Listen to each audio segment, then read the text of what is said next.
Hello, beautiful people. Hello to all you beautiful people in the chat. Hope everyone's had a beautiful day. I hope everyone's had a good day. Hope everyone's doing good.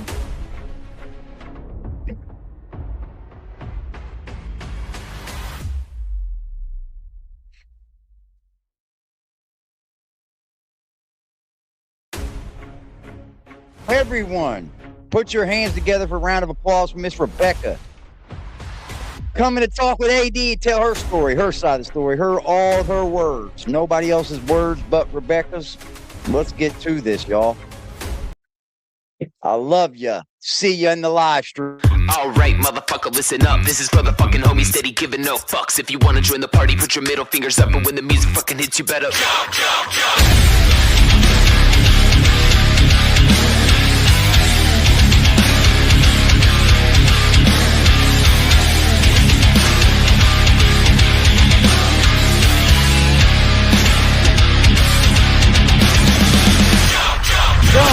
Jump. Right now, right now, right now, right now, right now, right now, right now, right now, right now, right now. What is up, beautiful people? How are you doing? How is all y'all's day?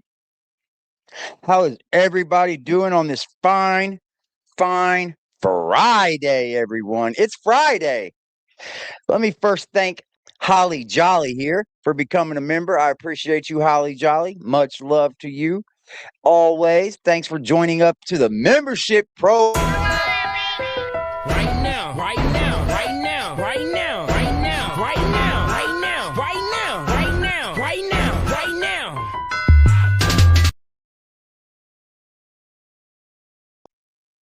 I want to first thank all of my moderators that are in the chat tonight, holding down the chat. I appreciate y'all for being here and doing what you do. Let me say thank you to the people that are going to be watching this evening. I appreciate you guys. You guys are the reason why we do this. And I do appreciate y'all very, very much from the bottom of my heart. And I also want to tell Rebecca, thank you for giving me the time of day, giving your story to me. I will not take it as a joke. This isn't a plaything for me. I know we play a lot over here, and I know we talk a lot of smack. But when it's time for AD to get serious, AD can get serious. It's that simple. Let me drop the link for Rebecca. I appreciate her. Let me say hello to everybody first. Hello to this chat. Hello, Hillbilly. How are you doing? Press hit thumbs up on your way in. It's a great way to support the channel. It's absolutely the best way to support the channel. Thank you, Hillbilly. Mindy, how you doing? Hello to everyone. Hello. Hank Bridges, good to see you, man. And I'm going to tell you something, man. I don't know anything about Rebecca's story. I've literally stayed away from all of the stories about her. And yesterday, I was Googling. I think what it was try to find a thumbnail picture or whatever. Anyways, I ended up getting it from her. But she's got quite a few people that have done this story. And it's, from what I can tell, it's not a light one. Hello, Allie in the daylight. What's up, McCatherine? Cuddle Monster said, thank you for being here. I look forward to this. Rebecca is amazing. That pic of her, Corey and Brianna, is beautiful. I hope they know that the world will always love and remember Corey. Absolutely. Make sure you check her channel out. There's the link. What's up, Bambi? Hey, Rebecca. I had True Crime on autoplay, and Corey's story came on this morning. That means it's never going to die.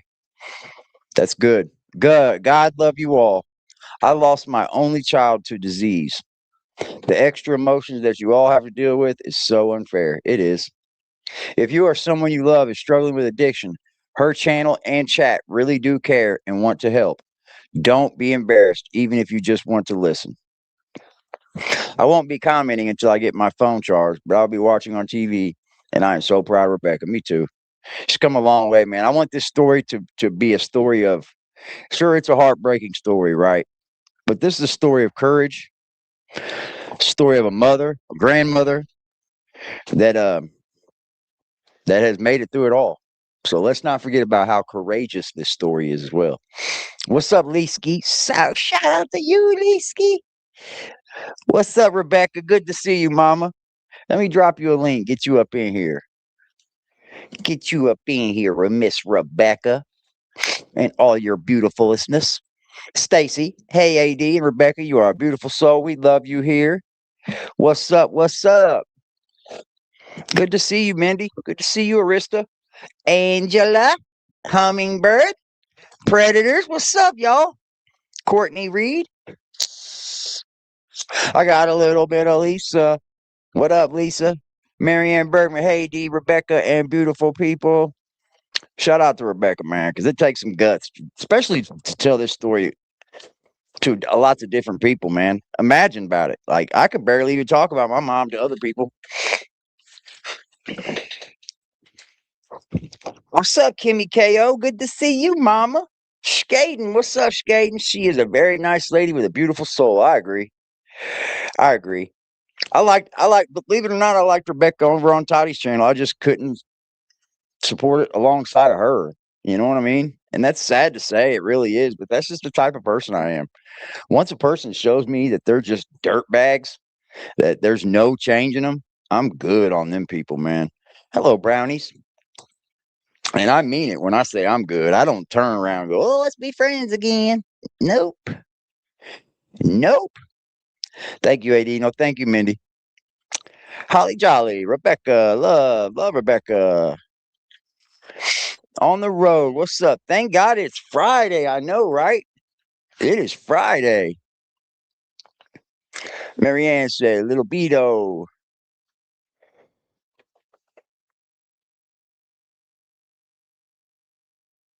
U.S. reportedly shot down a UFO. God. Oh. What's up, Twisted? Salute, man. Rebecca's channel is for her grandson, Corey. Justice for Corey and Tuesday Talk at 10 about recovery. Twisted said maybe Ryan Upchurch will give us a loan. Yeah, right. He's not going to be loaning anything soon. Wait till them punitive damages hit. Hello, Amy. Good to see you. What's up, Valerie? The cutting board Dawn. Hello there. Hello. So you have to be Dawn cutting, huh? What's up, man?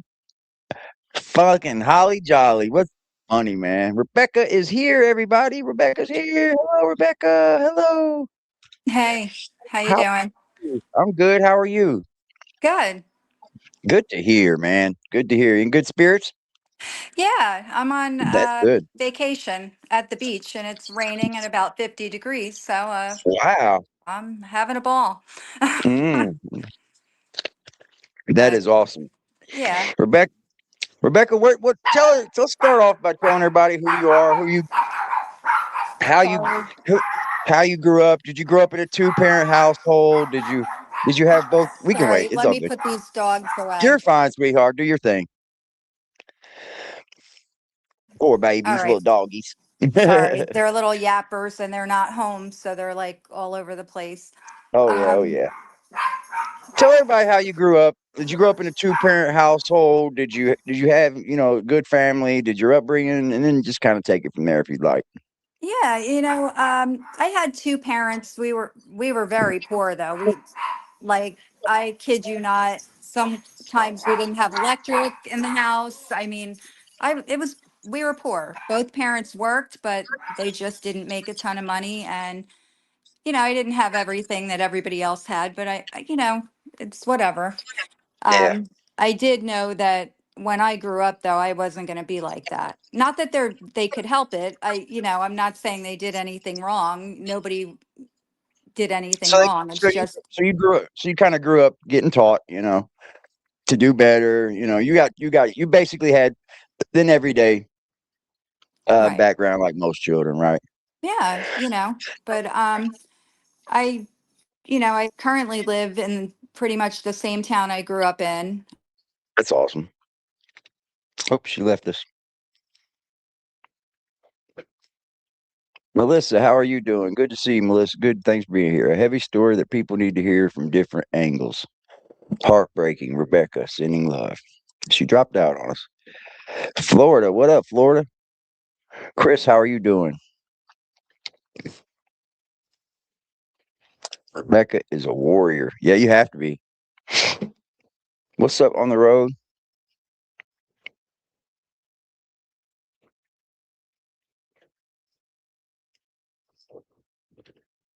She be back. I'll drop the link for her again. She be back. What's up, Donald? Miss January, good to see you. She probably got a phone call. Thank you, Mindy. It's all good. My mama didn't, she just passed it. I wouldn't say natural causes, but, cancer, of course. Not naturally, but, nothing horrific.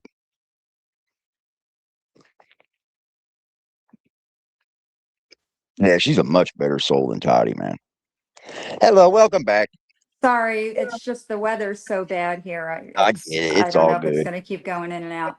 But anyway, like I said, I mean, I raised my own kids very like close to where I grew up. I'm literally 5 minutes down the road, where I currently live. So, I didn't have a horrible life, but like I said, we were just, you know, just didn't have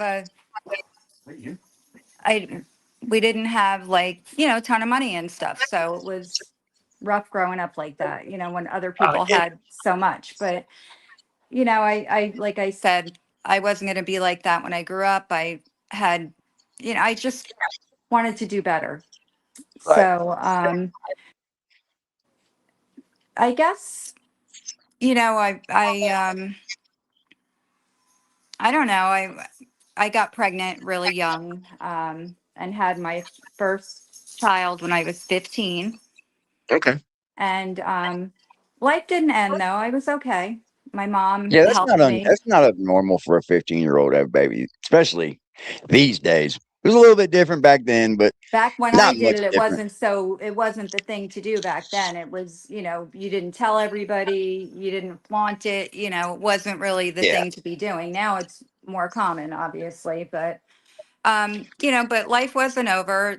Life went on. It's kind of strange how I got pregnant by someone who was several years older than me, and the same thing happened to Brianna, my daughter, Yeah. Corey's mom, Okay. except I willingly participated in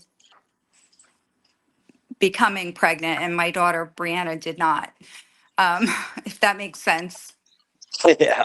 So Um, she wasn't actively trying to become pregnant when it happened. It's kind no, she wasn't actively trying to do anything. She was drugged and raped, and of, oh wow. yeah, so Okay. that's how that all happened. And she'd had a boyfriend, but it wasn't by her boyfriend. Obviously, Chris Greger was not her boyfriend. I'll rewind a little bit. When Brianna was in middle school, her and my youngest daughter were, I think Brianna was in seventh grade, her sister was in sixth grade. We had a death in the family. We lived in New Jersey. We had a death in the family. They lived in Florida. And so we packed up to go to Florida while the girls were in middle school. We took them out to go. And while we were there, I don't know what was popular then. Maybe it was MySpace. I don't think it was Facebook because it was like 2012, maybe. Um, so the kids were all on that and, cell phones, whatever. And Brianna was communicating with her friends in New Jersey, from Florida while we were away. And a couple of her friends here in New Jersey took a liking to Brianna's, my nephews. All, and they're all boys, obviously. All the cousins were boys. My daughters were the only girls out of the whole crew. So Brianna's friends here in New Jersey took a liking to the boy cousins in Florida, and we're talking back and forth. And when the week ended and we came back home, um, the friends here got mad because the boy cousins no longer talked to them. It's just while Brianna was Yeah. there and on the phone with her friends, the boy cousins talked to the girls here and that it was over. That was it. So prior to, like, I guess during the drive home from Florida to here, nasty rumors got started in middle school that these girls that were mad because the cousins didn't talk to them anymore, they made up a rumor that my daughter had slept with her cousins and gotten pregnant. And this was going Kids can around be the so whole middle cruel. school by the time we got back. Yeah, kids can be so cruel, man. They don't have a limit at all, I don't think. No, and it's, so we get back. Bree goes to school the following week when we get back, and she comes home like very upset. I'm never going back to school again. People are saying things to me, and she wouldn't tell me what was going on. And she wasn't going to go back. And of course, the next morning, I'm like, get your ass up, get on the bus. You're going to school. Like, get over yourself. I didn't know what was going on. And then I think my youngest daughter told me what was being said. And so I did what most parents would do. And I went to the school and I talked to the assistant principal first and then the principal. And, oh, we'll look into it. We'll see, what's going on. We'll get everybody's side, and whatever. I said, okay. So the next day, Brianna doesn't want to go to school. I'm trying to make her go to school. She's making herself physically ill, doesn't want to go to school. And I call the principal. I'm like, I cannot get her to go to school. I don't know what to do. And she's like, all right, well, just give her another day. I'm still getting to the bottom of it. Whatever, just keep her home. So I don't know how many days went like this. And we got called back in to the school for a meeting. And the principal looked at my daughter and said, maybe you made this up. Maybe you're jealous of the other girls, Wow. because they're all cheerleaders and all that. And now these Yeah, were the friends in of crowd. Brianna's. The cheerleaders used to be at my house sleeping over. They were her friends. My daughter wasn't jealous of them. And I looked at the principal and I said, jealous. I said, your cheerleaders are all fat. Look at my daughter. She's thin and beautiful. What is there to be jealous of? She's not Yeah, jealous of them. They're calling her names. They're saying she's pregnant by her cousin. She's being, bullied basically. And yeah. now you're being a bully. And I said, we can't accept this. I can't get her to go to school. Well, she has to go to school. So long story short, Brianna doesn't go to school. She now wants to kill herself. I can Oh no. never go out of the house again. I can't go back there. Please don't make me go back there.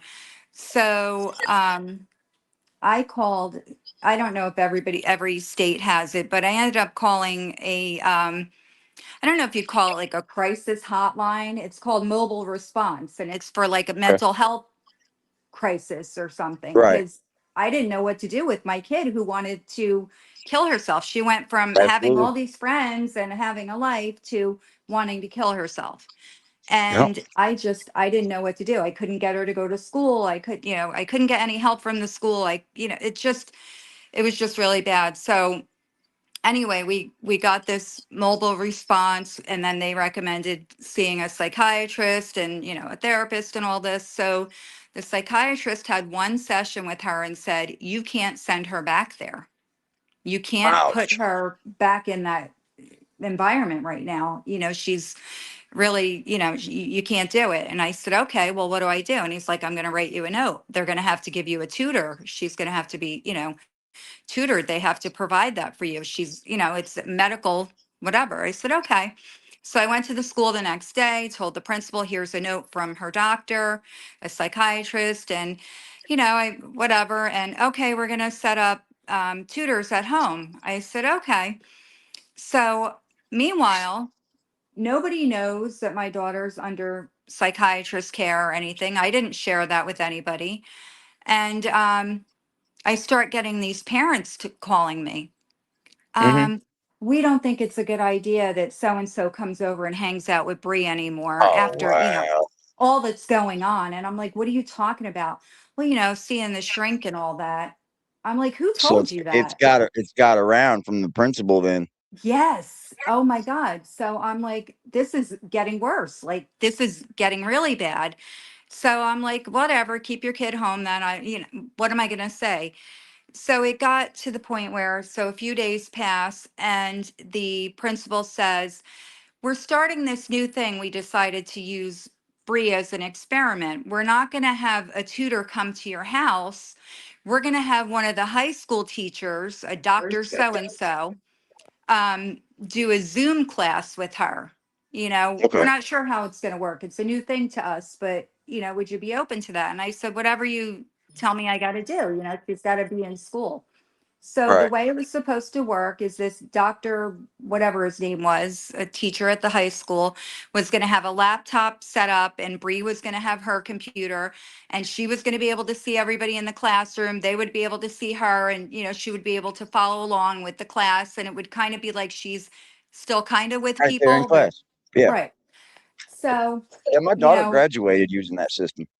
right. So I was like, yeah, let's do it. So you're not even going to believe the shit that I'm going to tell you right now. You're going to be like, there's no way. So everything's set up on our end and on the school's end. And we go to log in the first time she's supposed to go. And this doctor so-and-so is there, and he has another teacher standing in the classroom. And the classroom, there were no students in there yet. And I'm saying, hey, can you hear me? Because I didn't know how this shit works. I still don't know how to Right. use internet and stuff. So I'm like, I don't know if you can hear me. Well, they couldn't hear me or see me, but I could hear them and see them.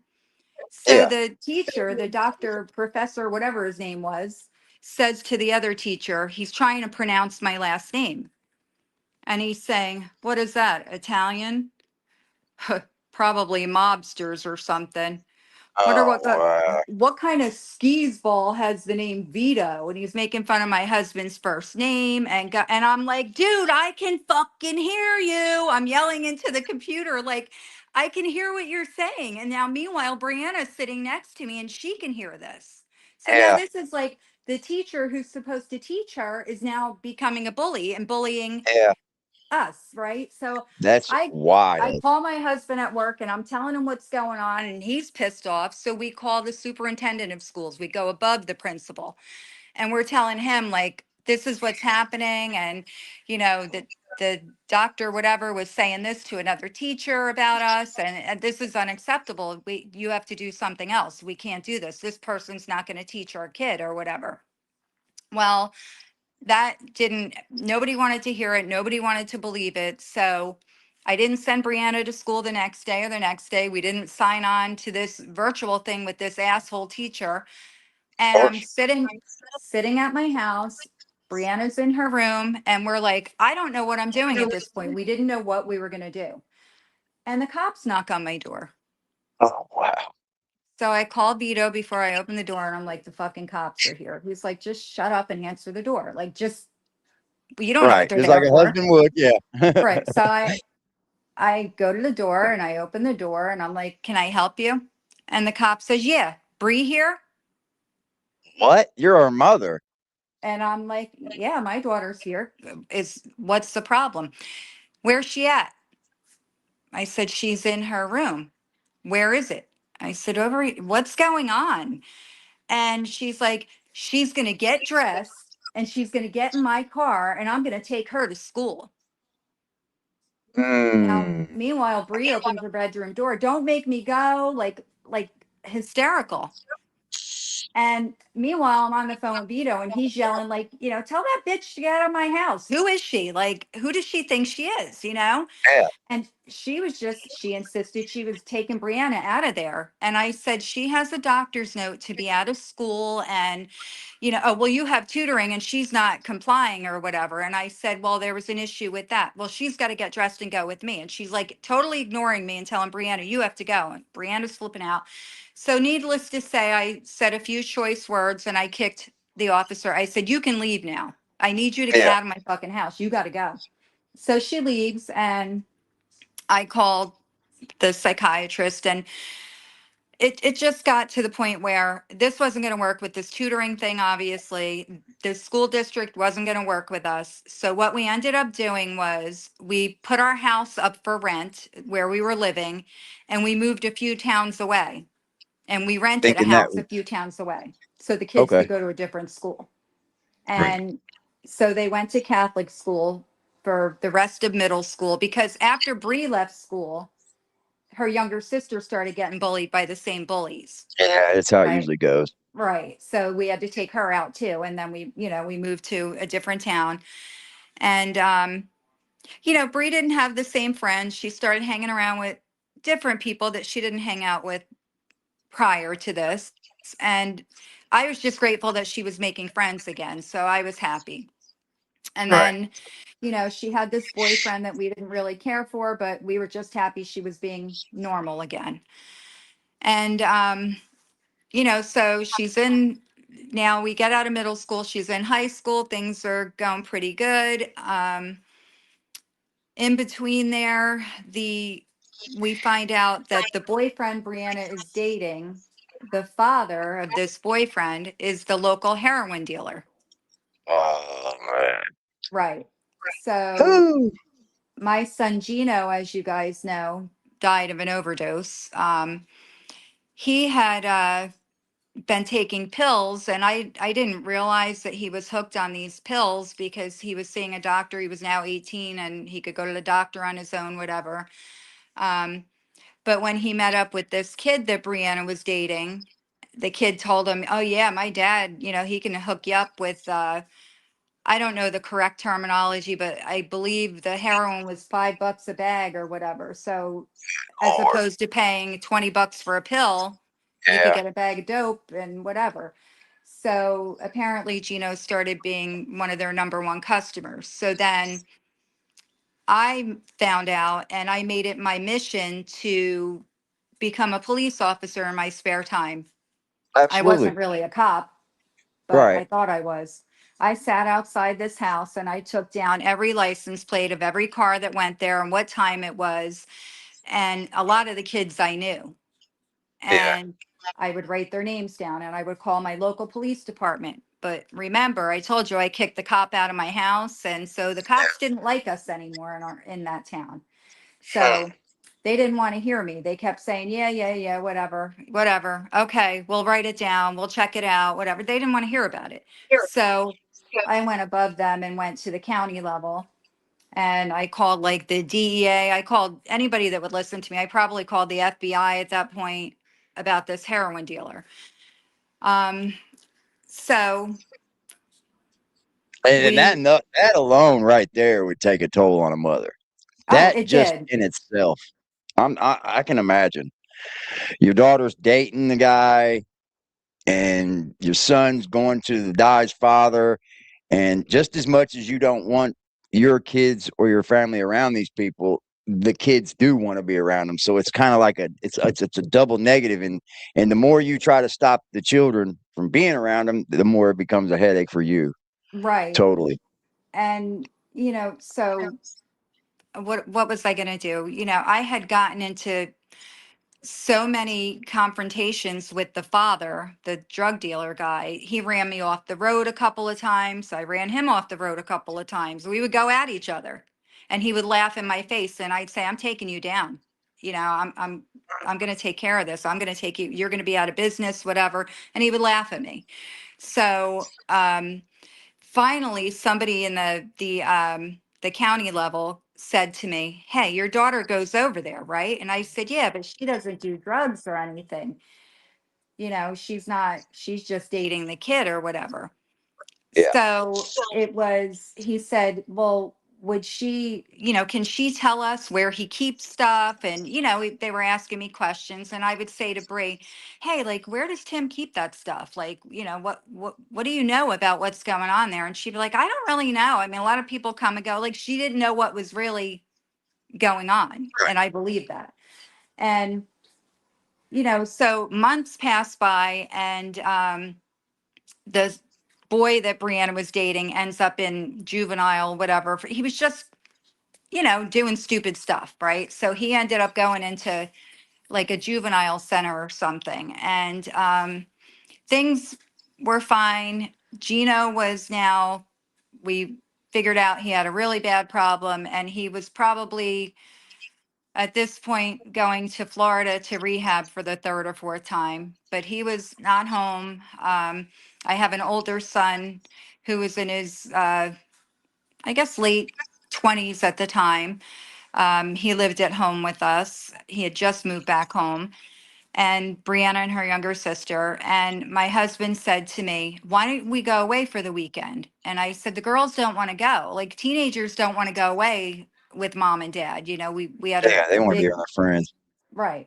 We had a big motor home, and we used to go camping and to like drag racing events and stuff, and the girls didn't want to go."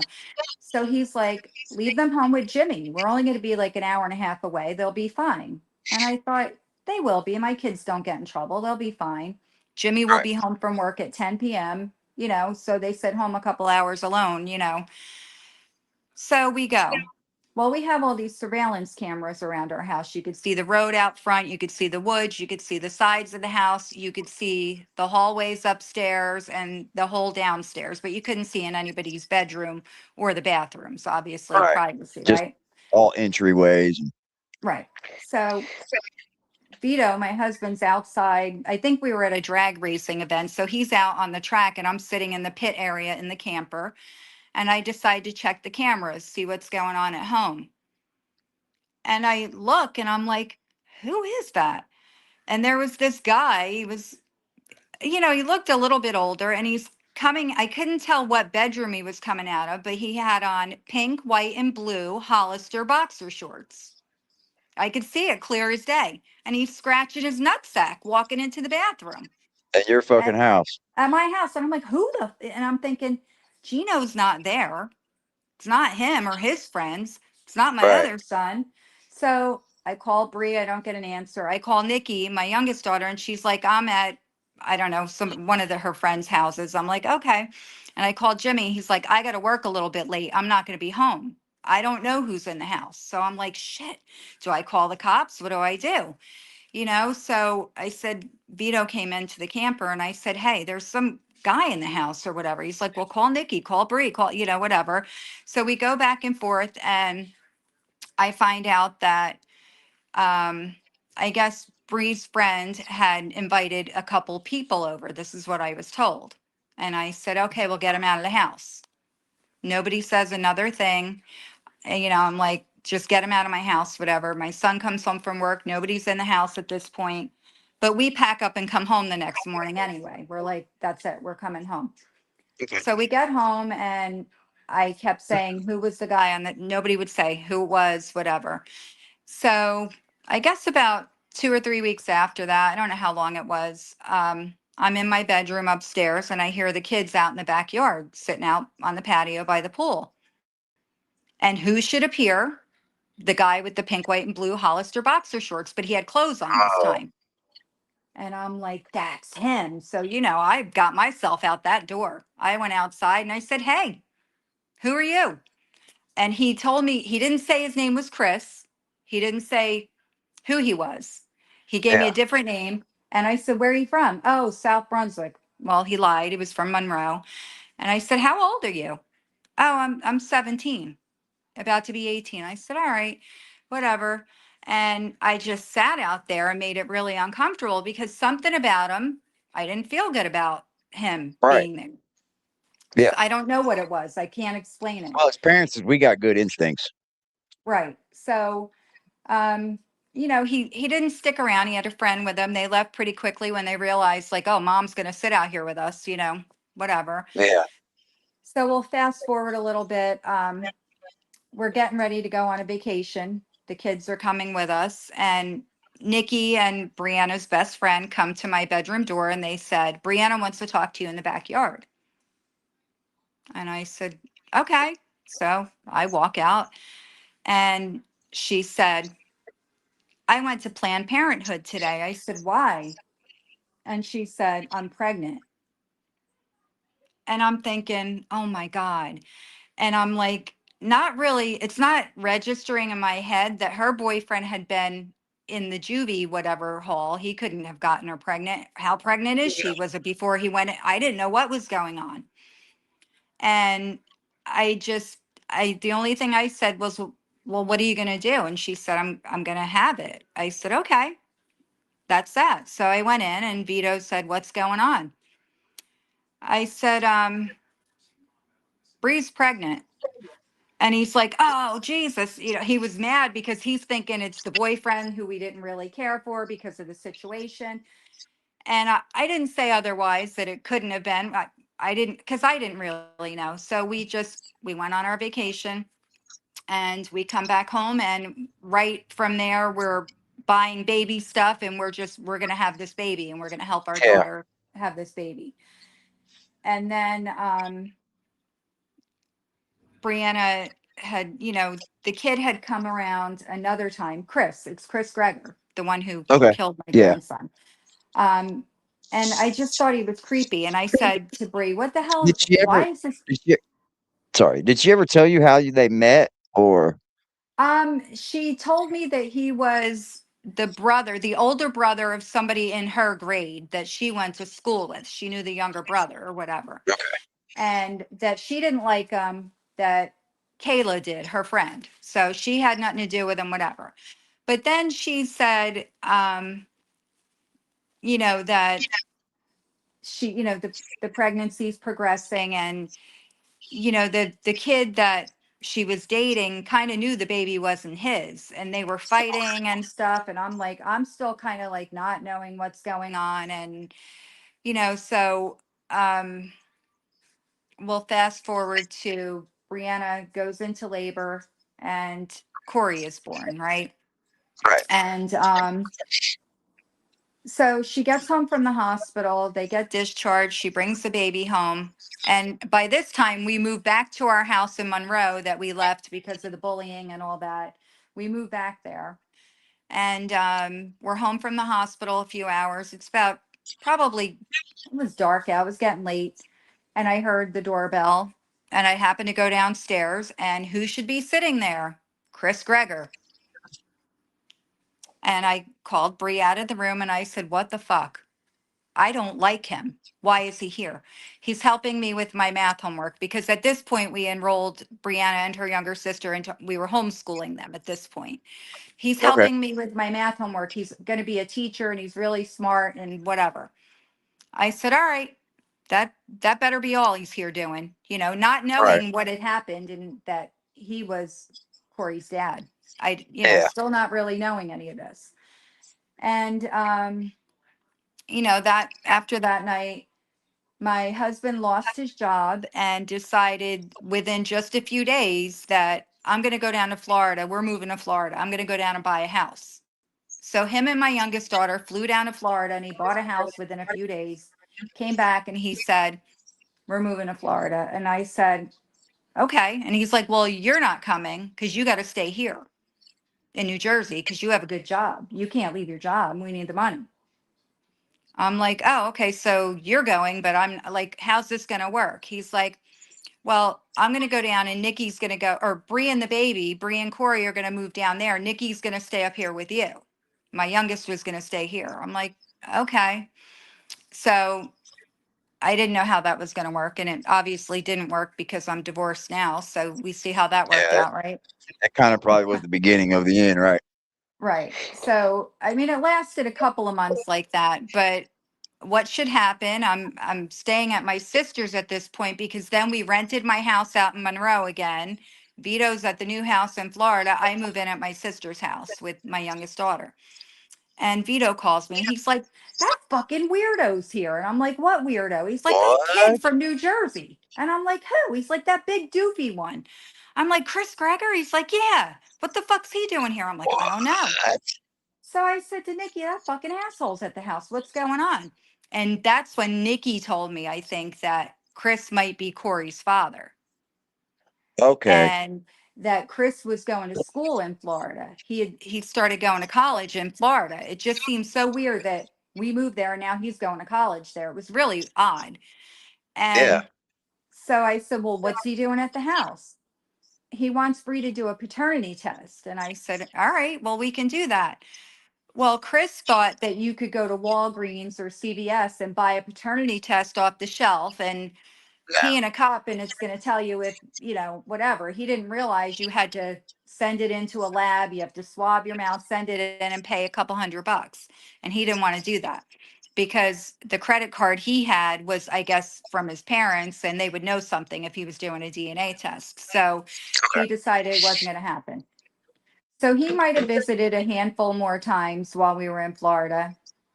And then he goes to, I don't know what happened with Florida. He broke his leg or something and he lost his scholarship for football and he ended up going to Maryland or something and getting, I don't know. So he leaves. He doesn't come back to Florida anymore, doesn't visit anymore, don't hear from him anymore. And in the meantime, Chris Greger has another girl pregnant in um, Whoa. wherever the hell he is. I don't know where she came from, but so he's got this other girl pregnant, but she knew that he was possibly Corey's dad because he had told her that. And I don't know. So this girl ends up getting her pregnancy terminated because Chris used to beat her. And she didn't want to have a baby with Oh. him because she figured he wouldn't be good to the baby. So she terminates the pregnancy and life goes on. And, Yeah. you know, um, so I'm going through a divorce now from, my husband and things got really ugly and I was only at this point we were separated for a while. I was only working 3 days a week and he decided I had flown down to Florida and was visiting Bree and Corey and my ex-husband, soon to be ex, and I left there on a Thursday. And Friday, I'm calling Bree, I'm calling, nobody's answering me. I'm like, what is going on? Where is everybody? And then I get a call from my youngest daughter, Nikki, who by this time moves into her own apartment. She's not staying at my sister's anymore. And she moves into her own apartment and she's like, Dad dropped Bree and Corey off here. I'm like, what the Mm. fuck do you mean? I was just there yesterday in Florida. What do you mean? She's like, he packed up the whole house and rented out the house in Florida. He's staying with Uncle Rocco and he dropped Bree and Corey off here. Ouch. I'm like, geez, wow. Like I didn't know what was going on. So anyway, my daughter had this tiny apartment. You couldn't have, Corey there, my other daughter, all these people couldn't be there. I was currently living with somebody and his parents and, working 3 days a week. So I didn't know what I was doing. So I went and I got Corey because I couldn't bring both of them to where I was living, but I was able to bring Corey there. So Bree stayed with her sister and I brought Okay. Corey there. Well, my husband cancels our health insurance at this time to be very spiteful to me, but it was also spiting his children. So Yeah. now I have my 3-year-old grandson and No no health insurance. insurance. So I had met up with somebody at a park or something and was, I don't know, I just have a habit of having diarrhea of the mouth and told her my whole life story in 10 seconds. And she's like, oh, go do this or do that. You can go here, they'll give you insurance. So I'm like, all right. So I applied, I went to the social service office and I applied for health insurance for Corey. Bree came with me and, Right. she was with me for the day. We went there and the person that was taking the application said, oh, you only work 3 days a week and your daughter doesn't work. You could probably get, these other services like daycare and like Mhm. all these things. And I'm like, oh, really? And I'm like, sign me up. I need all the Yeah, help I can get. for I'm sure. going through a divorce. I was like, sign me up. And she said to Bree, who's the baby's father? And Bree said, she's looking at me and I'm like, you can't give the other guy's name, the boyfriend's name, because we know he's not. That's Yeah. not right. So Bree reluctantly told them. And the lady said, we're going to have to get a paternity test Yep. because if we're going to give you these benefits, then They want they're to going to go charge him. after him. I'm like, okay. And Bree's like, I don't want to do that. And I said, Bree, I need this health insurance and stuff. The baby could get sick. Like, we, Absolutely. why are you doing Absolutely. this? Why are you being like such a baby about it? But now I know why. Anyway, so the paternity test letter goes out. It goes to Christopher's parents' house in Monroe because we didn't know where he lived in Maryland. We just knew he was going to school there. Yeah. And by the time they track him down and he finally, it took probably 9 months before he went for the paternity test, but they had already ordered child support. And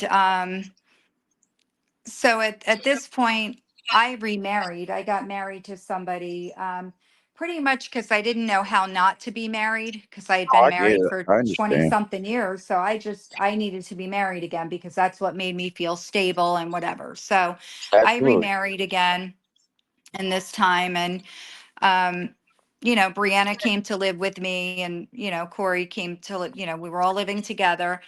And when Bree realized, okay, Chris went for the paternity test, she said, this isn't going to end well. She said, Mom, his dad is a state trooper. They've got all kinds of money and he's going to, fight me in court. I don't have a job. What's this going to look like? I said, I don't know what do you mean he's going to fight you in court? I don't understand.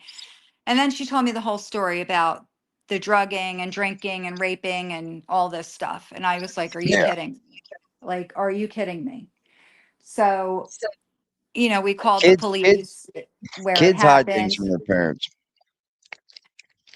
Yeah, she They hid do. it They definitely because hide it. the whole time she was pregnant, and I didn't know this at the time, he kept threatening her, you get an abortion or I'm going to make your life miserable, and she didn't, obviously. And he just kept saying, you don't know who my father is and you don't know, I'm going to make your life hell and whatever. So anyway, Brianna decided, like, what if you have custody of Corey? And then, it'll look better. So we drew up this contract and went to a notary and had it notarized. And then we had to go before a judge where we lived. And the judge said to Brianna, young lady, do you know what you're doing? Like, so Oh, you're fine. Take your time. She's cool. The doggies are okay. they bark at every little noise. Oh, So, I know it.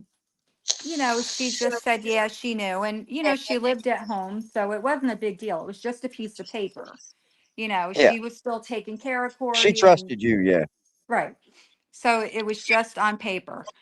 So, um, shortly after that, the new marriage didn't work anymore. And I, started dating somebody else. And as I'm saying this, I wonder why my daughter does the same things I did, right, in life. But anyway, long story Hey, short, it's I like, already know. but so anyway, Chris Greger contacts me after, he's Oh. already paying the child support. And he says to me, he texted my cell phone and he had it, I guess, because of all the documents and stuff through, Mm-hmm. the whatever. So I get Sportsmanship. this text and it says, I want to see my son. And I text back, okay, well, who are you? Oh. Yeah. Who are you? Where you been? Right. So then I said, you know, I don't know about that because then I'm thinking, is Bree lying about what happened to her just because she doesn't like the guy? I mean, gosh, he's got a master's degree in education. His family is well educated, maybe she's making this up, and maybe it didn't really happen. And I said, all right, Chris, like, when do you want to see him? I said, and if you see him, it has to be with us present. He doesn't know you, Yeah. except for the handful of times when Corey was a newborn that he came over. So he's like, all right, I'll come to you. And I said, all right. And he's like, but I don't want to come to your house because I don't want to be around your daughter. And I said, oh, all right. So we'll meet you somewhere. So we met him at, all right, you guys. We met him at a McDonald's, right? And, he walks in, and as soon as he walked in, Corey looked up and said, is that my dad? And I don't know how he knew. I have no idea how Corey even knew that was his dad, but he knew who he was when he walked through the door. And I said, yep, that's him. So he comes and he's talking to Corey, and he's talking to my fiance, and, we're making small talk. And it was kind of awkward because I didn't know him, and I still didn't Yeah. know if he did what Bree said he did. I didn't know how I felt. And he said, is it okay if I take Corey out to my car to meet my dog? And I didn't know what to say. So Richie, my fiance's, followed them out there because we Yeah. thought he was going to take them and run. I Oh, didn't for know what he was sure. going to do. Right. So, Richie followed him out there, and, they met the dog and whatever. And Richie's like, it looks like he lives in his car. There was like clothes. The whole car was full of like junk. I'm like, oh my God. So he's like, oh no, I'm just moving back from Baltimore. I quit my teaching job so I could move back here to New Jersey to be closer to Corey and take care of Corey and help with Corey. And I'm like, All wow, of a this sudden, though, right? right. And I'm like, wow, this doesn't sound like a bad guy. Wow, that was Right. pretty good of him to do this, right? Bree So he must be poured it making on this thick. shit up, you know? And so that was that. And I said, when are we going to do this again? You got to be consistent. You cannot just Definitely. drop this kid. Corey wanted a dad so bad, and now you're here, and you can't just disappear again. Oh, no, no, no. Right. I'll be in touch, and we'll maybe next weekend. I said, okay. So now that was in probably, I don't know, it was kind of warmer then. So now I don't hear from him. And October, November comes, and it's cold. And we lived on Lake Hopatcong. It's cold and windy on the lake, very cold. And I hear from Chris again. And I was mad because he hadn't contacted us, and he left Corey, dropped him again, right? Yep. And he's like, I want to see my son, but I'm not going to meet you at an unhealthy fast food restaurant. And I thought, well, we didn't eat there. We just drank coffee or whatever. You don't have to eat the Yeah. damn food, whatever. Okay. I'm like, so where do you want to meet? He's like, there's a park in your neighborhood. And I'm like, yes, Chris, but it's 20 degrees. We live on the lake. It's windy here. Yeah. I'm like, we're not hanging out in the park. My son can go to a park. My father took me to Giants games in negative whatever degree, whatever. And I said, well, that's your father. And I said, and when Yeah. you're a daddy, you can make those decisions. But right Yep. now, we're not doing that. I said, you can come to my house, and everybody will leave the house, and you and Corey can have the house to yourselves to get to know each other. He'll be in his own home, comfortable, his Yeah. own whatever. Comfortable. Absolutely. I'm not coming there by your daughter. I said, she won't be there. No, I'm uncomfortable there. I said, okay, then, we got to meet somewhere else. How about the mall? No, I'll see you in court. I said, all right. And that's Yeah. when it started. So he We were in started it up court. after that. Yep, because it wasn't his way. So you had So, to go through paternity court, oh, I imagine family court. child family Oh, court. it was, So he end up with Corey? well, what happened was we moved to right outside of where Chris lived with his parents in Monroe in New Jersey. We moved in Jamesburg, which is same zip code, 5 minutes down the road. Because if he was going to drag us into court and get some kind of visitation and stuff, we wanted to You want to be be close. close by. So we moved back to where I grew up, and um, we registered him for school in Jamesburg. It's a different district than where Chris lived, even though it's 5 minutes down the street. And the Jamesburg school district doesn't have such a great reputation. They're not real advanced or really weren't, So Corey starts there anyway because he lives with us and that's where we live. And Chris's father said, now at this point, Mr. Retired State Trooper, highly decorated retired state trooper gets involved, Chris's father. And he says to me, I drew up a contract I need you to sign. Mm, And I said, a mm. contract? Okay. And he said, yes. Corey will be moving into my house because we need him to go to the Monroe Township School District. My children went there. And I need him to go here. It's a better district. And I said, well, I won't argue with you on that, but I'm not going to sign your contract. But we'll figure out how Corey can go there. We'll figure it out. Yeah. So we talked to the school district and Corey had to stay at Chris's house an extra like half day a week in order to go to school there. He had to live Put that there two and a address. half Yeah. days or Yeah. something. And Yeah, they do that here too. right. So it was like, okay. And I guess I should rewind a little bit. Prior to Corey starting school and when we first moved back to, that part of New Jersey, I was invited to the Gregor home to meet Chris's parents, but Brianna wasn't invited. They didn't want to meet her. They just wanted to meet me. And Chris wasn't there and they didn't want Corey to come. They didn't want to meet him yet. They just wanted to meet me. And it was like a job interview, kind of. Wow. And I go in with all these pictures of Corey from birth to present, thinking these are his grandparents. They're going to be so excited to see this, whatever. And I walk in, and the mother is sitting at the dining room table, and Chris's father, David Gregor, comes to the door and proceeds to give me a tour of his house. Like, it was a big house. I'll give him that. But I had also had all that too when I was married to my first husband. So I wasn't impressed. I had already been there, Right. done that, whatever. And so I'm like, oh, nice, whatever. Like, what am I supposed to say, right? And then, we go in and we sit at the dining room table, and he sits at the head of the table, and I sit in the middle somewhere, and his wife sits across from me. And I slide the pictures across the table, and I'm like, oh, here's pictures of Corey. And he goes and takes the pictures from her and takes them down, to his end of the table. And he said to me, does Corey have any learning disabilities? I said, no, he had a hearing issue, a speech issue because he couldn't hear well because, he had ear infections frequently. But, we put him in pre-K and that's all, he's fine. He got over that. He can hear now.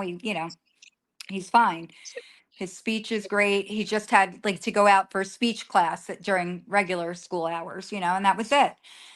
And, every time his wife would go to talk to me, like a happy grandmother to be would, act, he would put his hand up and she would shut up and look down. And I thought, Wow. what the fuck's wrong with this picture? I don't live like that. Like my husband put his hand up to me. He better be prepared for it to get broken. You don't tell me Yeah. to shut up. I'm like, I didn't know what was going on. So I'm like, this is odd. So the last question before I got up from my job interview with them was, do you have any involvement with DCPMP?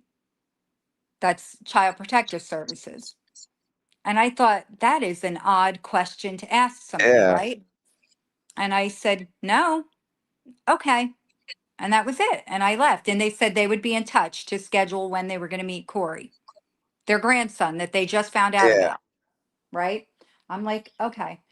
So anyway, I go home and I'm telling Bree how odd it was. And she was pissed off. Like, why didn't they want to meet me? What's wrong with me? Like, what did I do? Well, we didn't know Yeah. what Chris had told them, and they didn't ask about Bree and didn't want to talk about her. So I didn't bring her up. So anyway, we go home and it's Corey's scheduled to meet them. They were going on a family vacation. Now, mind you, they just found out they have a grandchild and they're going on a family vacation, but not with their grandchild, right? Yeah. They decided to bring him along, huh? Right. Yeah. So they were going to meet him when they got back from their family vacation. And is everybody coming back? No, I just. Okay, sorry. So my Oh, you're daughter fine. just came Take in your time. and announced that she has to go poop. I hope all you've heard that or pee. I Sorry. understand. We all So do, honey. anyway, she said pee, not poop. Anyway, so they were going to wait until their family vacation. Then Corey was going to go over and meet the family. So, Brianna was not happy about this, but I was going up against her, still not understanding everything. And I'm like, it'll be good for Corey. He'll have more grandparents, more family, it'll be More great. love, yeah. Right. And so they get back from their family vacation and Corey's scheduled to go over there. And he was supposed to be brought back home at 8 o'clock that night. It was a school night. By then, school had already started, I believe, or. So anyway, he was due to come back at 8 o'clock and he doesn't come back, right? So 8 o'clock turns into 8:15. And I'm thinking, oh, they lost track of time, whatever.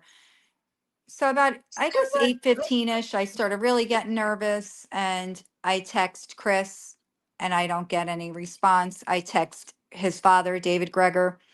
I don't hear anything.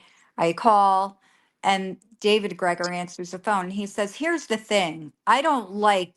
Um, I don't like when things change. I'm not good with that. And Corey's going to stay over here tonight. We've already given him a bath and cut his toenails and fingernails like he was some Amazon kid growing up in the woods or something, and they had to scrub him or whatever.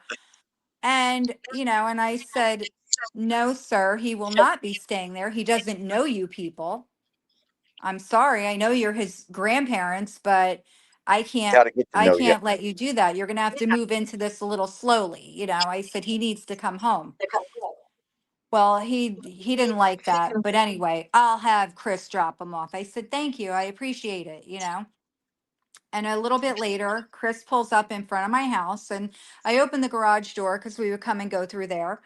And he drops Corey at the curb, doesn't get out of the car, doesn't wait for Corey to walk in the garage. It's dark now. Oh I mean, the man. garage light was on, but still, he pulls off and leaves the kid walking up. And we get Corey, into the house with the lights, and his lip is all bloody, and his shirt is all bloody, and his shorts. And I said, Corey, what happened? I don't want to talk about it. And Bree's like, what happened? Like we're kind of freaking out. What happened? Yeah, I of don't want course. to talk about it, he kept saying. So my friend Karen is at the house and she's like, what the fuck? Like, what the fuck? Yeah. What happened? So I'm calling Chris, I'm calling David Greger, I'm texting, what happened to Corey? He's got blood all, his lips swollen. What happened? Nobody's answering me. So Karen's like, you got to call the cops. Like, Yeah. you got to find out. So I called the local police department and they said, can you bring him in here? I said, all right. So I told Bree, we got to take him to the police department. She's like, oh, geez, like, now it's a big deal. Like, what if there's a simple explanation? Like, now we're thinking, are we jumping to conclusions here? Whatever. So we go there and, the police take pictures. And the cop said to me, can you wait here a while? I called SVU. I'm like, who's that? And he's like, it's like the prosecutor's office. They deal with kids in special circumstances, whatever. I'm like, oh shit, yeah, we'll wait. And then he's like, we also called DCPMP, which is, the Child Yeah. Protective Services. I'm like, okay. But Corey wouldn't say what happened. He still wouldn't say. So anyway, they Now was decided that, that that was the first time they were first time he was ever even with them, right? the first time he was with the whole family, he had gone out with Right. Chris Greger and Chris's girlfriend who had a small child. Prior to that, I let them go out with him for like a couple hours because Yeah. the girlfriend was there, so I felt comfortable because she had a child. So this was like the technically the second visit, but the first Wow. time Corey was meeting all of the Gregors at their home. So we leave the police station. DCPMP decided they were going to come to our house the next day. And so I guess special victims decided they would visit us if and when DCPMP did their report. So we were able to go home that night. And my youngest daughter, Nikki, who, we all raised Corey together. So she had Corey in her room and she said, Bud, you got to tell me what happened. Tell me. I won't tell anybody. You got to tell me. So she puts her phone on record and she said, come on, you can tell me. I won't tell anybody. And he said, oh, it was so awful. He told her. And he said, something so bad. And she said, what happened? I said a bad word and my daddy hit me in my mouth. And she said, oh, okay. So she didn't rush upstairs. She waited a few minutes and she came up and she said, Mom, you got to do something. Chris did this to him. He told me, watch this. And she showed me the video. So I called the police department. I'm like, oh, my grandson just said what happened. You got to go over there and arrest him. I don't know how this Yeah, shit works, you know? absolutely. So the cops came to the house to look at that. DCPMP, you know, they're going to come out and they go to the Gregor house first to talk to them. And they hear an earful over there about how my fiance's the town drunk and he is abusive and has domestic violence restraining orders against him and all, you know, all this other stuff. And so when DCPMP came to my house, that's all they wanted to talk about was They my were already fiance. preloaded. Yeah, Right. And I said, that's fine. We'll talk about him in a minute. I said, but this happened over at that house. That's what we're talking about. absolutely. You know, you're not going to treat me like this white trash ghetto girl because you were told a story by somebody. Yeah, And, you know, so that was the first of many of these situations that many, happen. many. Many, many. It just kept going. It kept happening. We find out just after Chris met Corey and started, well, he met Corey as a newborn, but when was in his life visiting and stuff, the girlfriend that was living at the Gregor home with Chris that had this small child left abruptly because Chris was abusing her child. And there, Crazy. that was why David Gregor asked if I had any involvement with DCPMP because they had an open case. And he was afraid that if we had an open case already, that it would come into know that Hinder Chris that one. was right. So that's why that was an important question to them. So So what did they do? Did they just keep playing the system like we supposed to get our visitation and it then you'd was, have to abide by that? we were always the bad people. DCPMP were they just would go to that house and see the flashy big house and I didn't have that at this time. I was divorced. I didn't have all that. And Unfortunately, that's just how they the system judged. works. Right. Yes. And the first DCPMP worker that came out, I don't want to call her a social worker because I'm told now that a lot of them don't have a degree in social work. They could just be Hired on. you know, whatever. So Yep. this first social worker, I think that's what she was, Allison, believed us. She believed Corey was being abused there. She could just tell by how he behaved over there versus how he behaved at our house when she was there and just how the Gregors behaved. And when these reports would get back to the Gregors that, you know, this is in a report or this is in a report, they said to Allison, "You're biased. You're buying into, you know, what they're telling you." And they were upset by that. So this one particular evening, Allison was at the Gregor house talking to David Gregor, and he had a butter knife and he was like pointing it at her and being very aggressive and yelling at her saying, "You're getting off this case.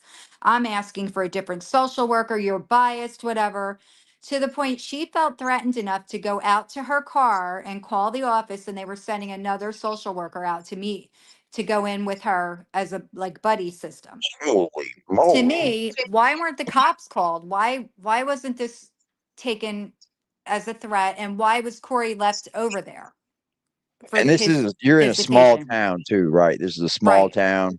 Everybody knows exactly. everybody. So that never happened, and Allison was taken off the case the following week. So we get the next social worker, and Stacy didn't like me. I don't know why. I guess she bought into that story about how bad I was. And she just had an attitude with me from the very first visit. She would call me at work and say, I'm at your house. And I'd say, well, that's great. I'm at work for 2 more hours. You need to get home. And I'd say, I can't leave my job. I left 3 times last week when you were at my house. Yeah. I can't keep doing this. I need my job. I just They started do a new make you job. jump through hoops. They'll make you jump through hoops for no reasons. Yep. And, so she'd say, well, I'm going to wait here. I'd say, all right. So I'd get home and she'd come in and she was so rude to me, just not nice. And wanted to talk about Bree being on drugs. And I said, my That's got daughter's not nothing to taking do with any it. drugs. I Yeah. said, what are you talking about? And I said, every report, the injuries are occurring in that house, not over here. And I'm like, Bree's not doing any drugs. She's not doing it. And if she is, she's not doing it around Corey or in my house. I can tell you that right now. Right. And I'm sure they was drug testing her too. not at this point because there was no Really? reason. Nothing was going on. Yeah. And well, isn't that why she lost custody? I said she didn't lose custody. She signed him over to me when we started this battle with Chris Greger. And I'm like, now I see why. She knew what she was up against. I didn't. I said she Yeah. didn't lose custody. She gave him to me, whatever. So then it was, you know, well, there's Corey won't say that anything's happening there. And I think you guys are just going at each other. It's like, we would make a report, so then Chris would make one to get Yeah. even, whatever. So Yeah. that's what it seemed like. But we were making legitimate. Corey had bruises. We always took pictures. He always told us how it happened, but he wouldn't tell them. And he was afraid to tell them. And that's what I kept saying. He's afraid to tell you because you're interviewing him in that house. And if Yep. he tells you, they're going to know and he's going to get in trouble. And So, children think that the same thing is going to happen to them for telling on them. Like, right, I'm just going to get beat worse or I'm going to get hit worse. So right. I get it. So, he would never reveal. How So, many how many times you think that you put in reports or you probably know. I'm not going to say you well, think. there were 13 actual, what they called referrals. So I learned from, sorry, Mindy, 13. you guys, let me go in another room. You're fine. Take your time, Rebecca. Um, you 13 guys know guys. Mindy. 13. Mindy's in the chat. Mindy is a retired DCPMP social worker, a legitimate Okay. social worker. Good for So you, Mindy. I learned that just because you call and make a report to your social worker, that's not considered a referral. So there are only 13 actual referrals, or what DCPMP considers a referral, but there were Okay. hundreds of phone calls. So just they don't that's basically they don't referral onto every report. Right. I guess every phone call is not taken as a referral. I didn't know So that. you had 13 still a lot when you're dealing with a Still a child. lot. Right. Yeah. And, they were serious, like bruises and stuff. Yeah. So anyway, this went back and forth. And then at some point we were in family court and Bree and Chris both failed drug tests. Okay.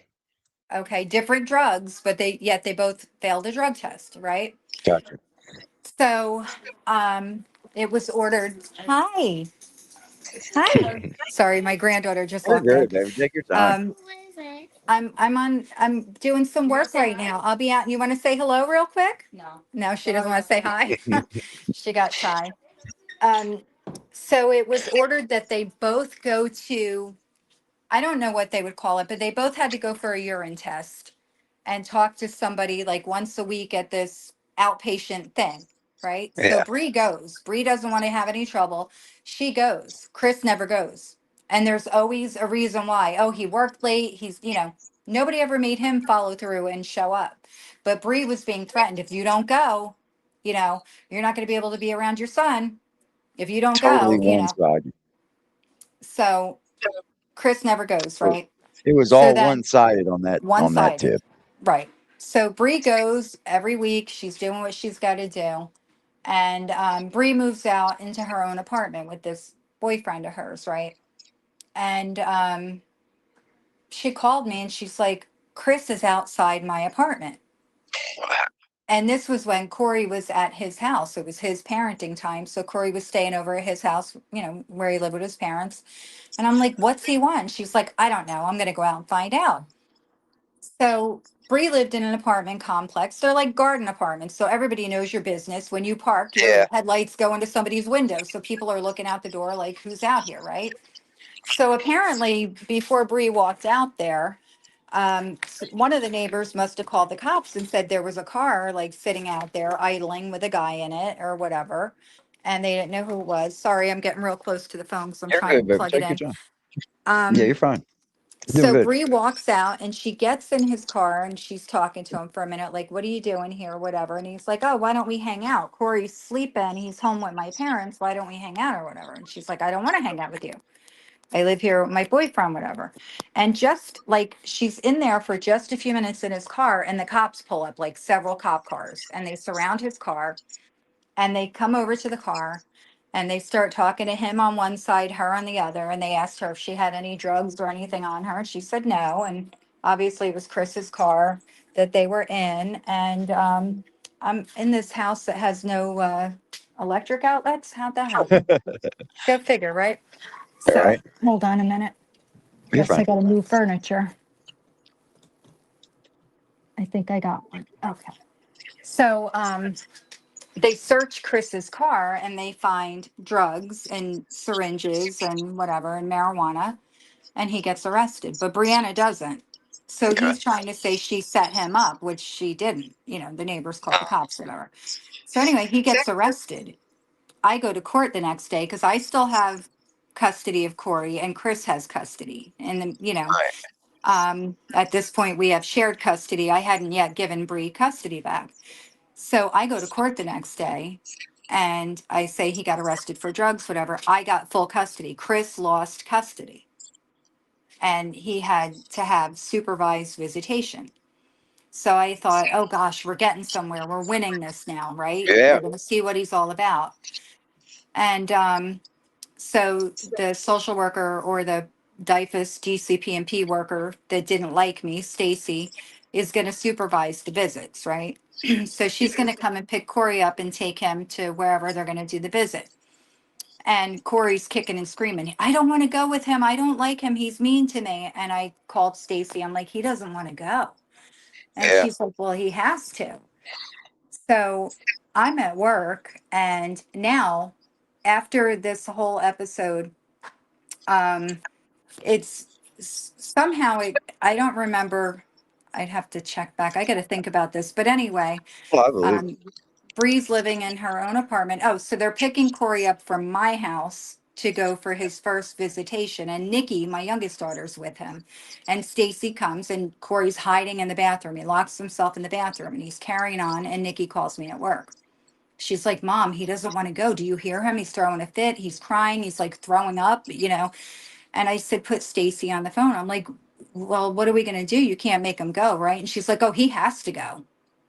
It's So so bad. she took him out of the house, like kicking and screaming, and made him go. And then Corey got home and he was mad. He was mad at us. Why did you make me go? Yeah. And we would just say to him, well, the people said you have to. We never called them DCPMP or whatever. We just Right. used to say the people. I didn't, you know, whatever. And they said you have to, but I don't want to see him. I don't like him and whatever. And I said, well, you have to go until we can figure it out, you know?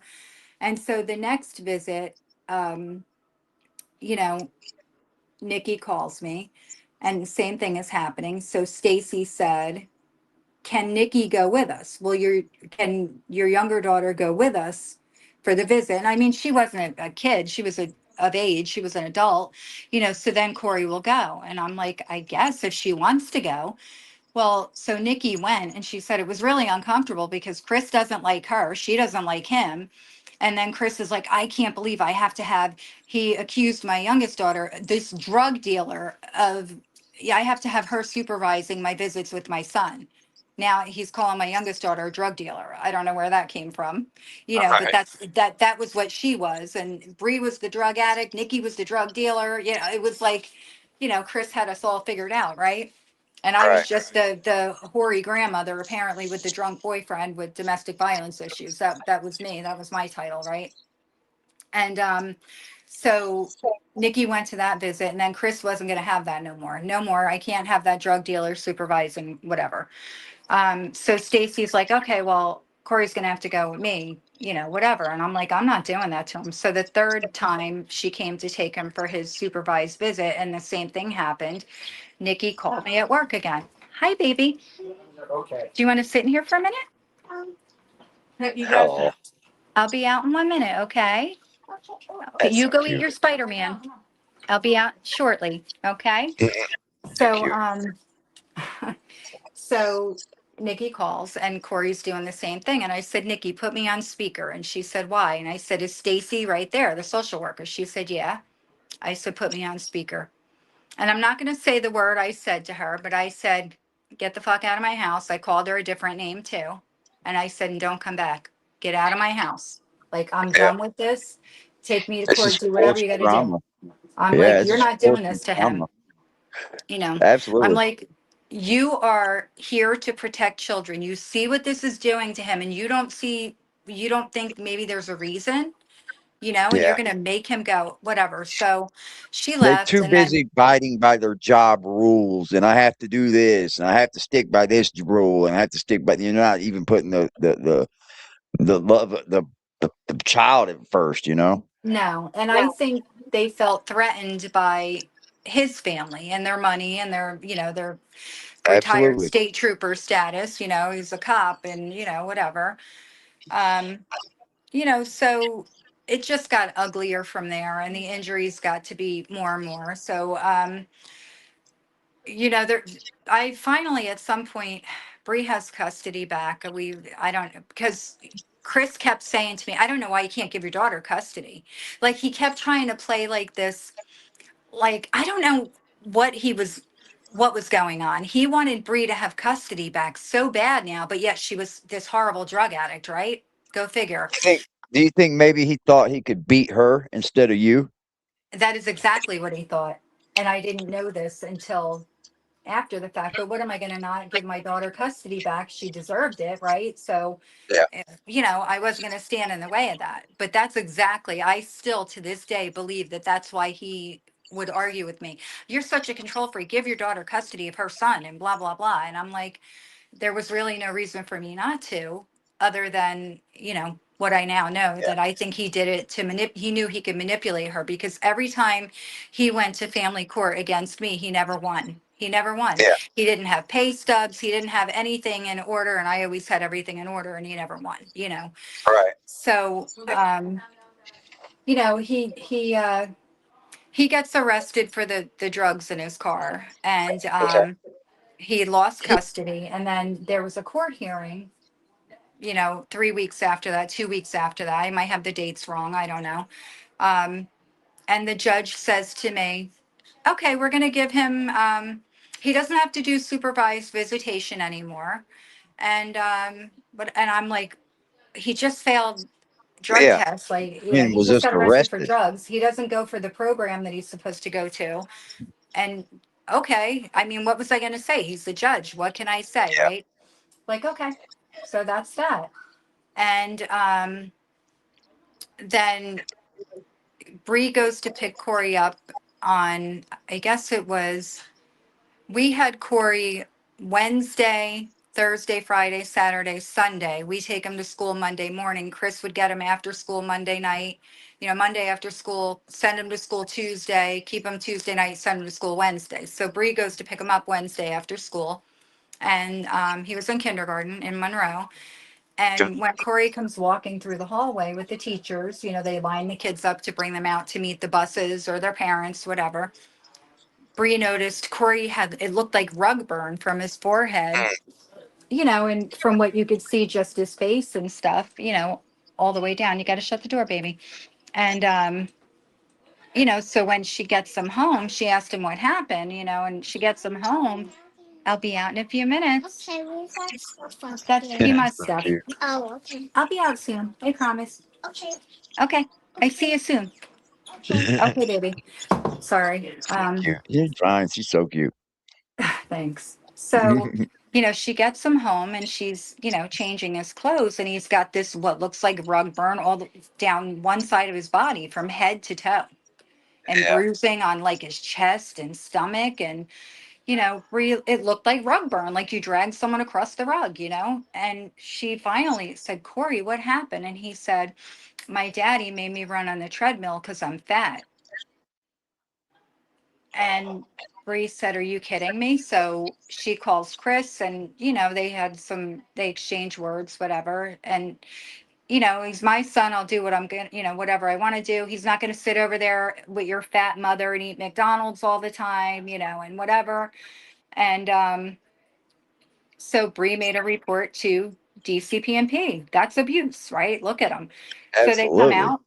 And well, we told him not to put him on the treadmill to exercise anymore. That was their answer to that.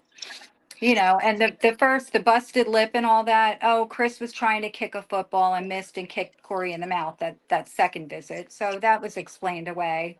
Treadmill, he won't do that anymore. We told him not to. And it was just excuse after excuse to to somebody trained to do this work with children, to be a social worker, Absolutely. how do they not see that something is, This is the problem in the system today, is it that still goes they're on? not giving enough training. They're not No, hiring the right people for the job. no, they're not. And, so things just went from bad to worse. And, we ended up, kindergarten ended. And over the summer, prior to Corey starting first grade, Chris announces he's moving. And Bree said, well, where are you moving to? I'm moving to Barnegat, which is an hour and 5 minutes from where he currently lived and where we lived. And Bree said, well, how's that going to work for school? We share him during the week. Oh, well, he's just going to have to go to school by me. And Chris was given Mm, primary residential custody because of the school situation, because that what we had agreed to in the past, that Corey would go to school, where Chris lived. Yeah, crazy. that was when he was in Monroe, not when he moved an hour and 5 minutes Yeah, away. they stuck to the same thing. But they stuck to it. So therefore, Bree wasn't able to get Corey Wednesday afternoon because she would have to drive an hour and 5 minutes to get him to Yeah, school in the morning, and then she wouldn't be able to work ever again. She'd always be driving to and from. yeah, So then Chris was like, well, then he'll have to stay with me all week. And we didn't want that because we knew he was abusing him. yeah. And so what started happening was Chris pretty much said to Bree, well, you can stay here with him in my apartment, you know, and Bree agreed because this way Yeah, of he course, she couldn't wants to harm be around her Corey. kid. But there was, a little stipulation. She had to do whatever he told her to do. And Controlling. it wasn't pleasant for her. And she would say to me, Mom, I want to roll over and put a pillow over his head and kill him in his sleep. And I You tell her, know oh, things don't. aren't good then. I said, you can't do that. You'll get in trouble. She's like, I Yeah, don't know how much longer I can do this. And here, it's like, Almost come. I'm almost coming now. Yes. for I'm that. like, Went I through know memo. this is, I know this is happening, right? And I know why she's doing it. What can I do, right? There's nothing I could do Right. about it, you know? And, it will fast forward to March, a month prior to, Corey's death. Brianna went to Pennsylvania to see her dad, my ex-husband, for his birthday. And they hit traffic and they were going to be late coming home. And she told Chris, we're going to be late. And he's like, well, then your next scheduled parenting time, you're going to get him later. And you're not going to be able to stay at my apartment. Like that was her Uh, punishment. So like she's like, punishing a grown woman. right. So she's like, That's kind of okay. controlling little bastard, wasn't he? He was. And so when they got to the apartment complex where he lived in Barnegat, he texted Bree and said, drop him off at the gym. I'm working out. She's like, okay. Mm, And a lot of people have probably seen that video, the treadmill video of the gym. Um, she dropped Corey off, and you could see in the video Chris come outside, and he goes up to Bree's car, and you could see that he was being like, his gestures, you could tell he was arguing with her and not being nice, just by the way he was acting. And then he goes in the gym with Corey, and then we all know what happened after. You saw the video where Corey is on the treadmill. And it's obvious that Corey was very used to being punished on that treadmill, and he knew he had to run, and he had to run faster. The punishment was worse. So you can see in the video that Corey got up and ran each time he fell off. It hurt, but he got up Yeah. and ran for his life. I haven't witnessed any of that because I tried to wait until I talk to you, but I'm definitely going to make it a point to go back and watch all of this story. Go ahead. So I'm sorry. It's tough, but I can so imagine. anyway, that was the punishment Corey got. He had to run on the treadmill for being late, and so the next time Bree sees him, he's all bruised up. She calls her social worker or whatever the guy is. The person who was Corey's last case manager or caseworker, his job prior to working for DCPMP, he was a blackjack dealer at the casino. So that made him very qualified to oversee these children, don't you think? Right. Right. Yeah. So if that tells you anything, right? Fucking So shame. anyway, right. Bree calls him and says, I need you to go over there. This is what happened and blah, blah, blah, whatever. Corey's got all these bruises. But Bree went there and parked in the parking lot of the apartment complex and watched Mark, the social worker, go in. And he came back out real quick, like. So Bree approached him and said, what are you doing? And she's like, did you take pictures? Did you? Well, no. And Bree said, I recommend you go in there and you take pictures. You do your damn Yeah. job. She gave him the pictures that she took, but he needed to do his own pictures and his own. Absolutely. So he reluctantly went back in and came back out. And so then he came in, he left and said that he would do his report or whatever. And that was that. Do you want to say hi? Say hi. Nope, she's Hello. hiding. I don't know I what think happened. you just turn your camera off. Oh, let me get I back think on here. you're fine. Hello. Hello. Let me try to find out where I lost. There should be like a little camera button.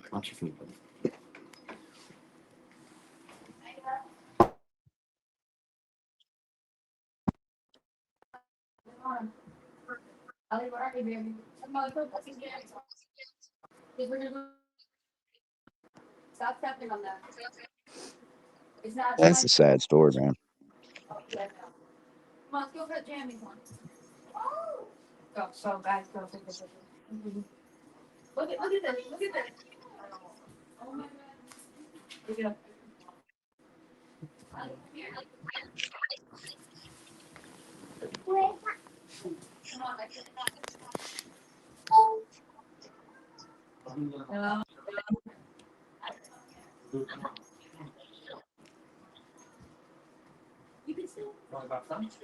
I don't know where my went.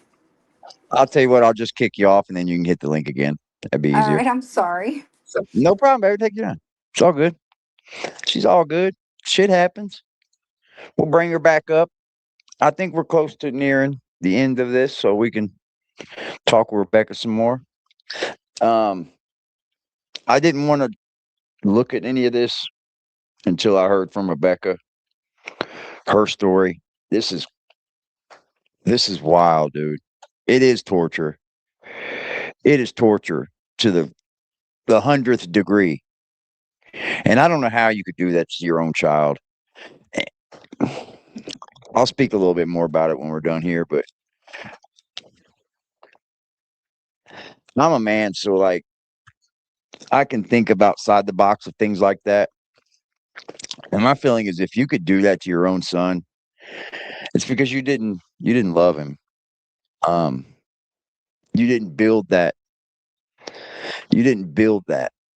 bond, because if you did love him and you had built that bond, you wouldn't do those things. You wouldn't.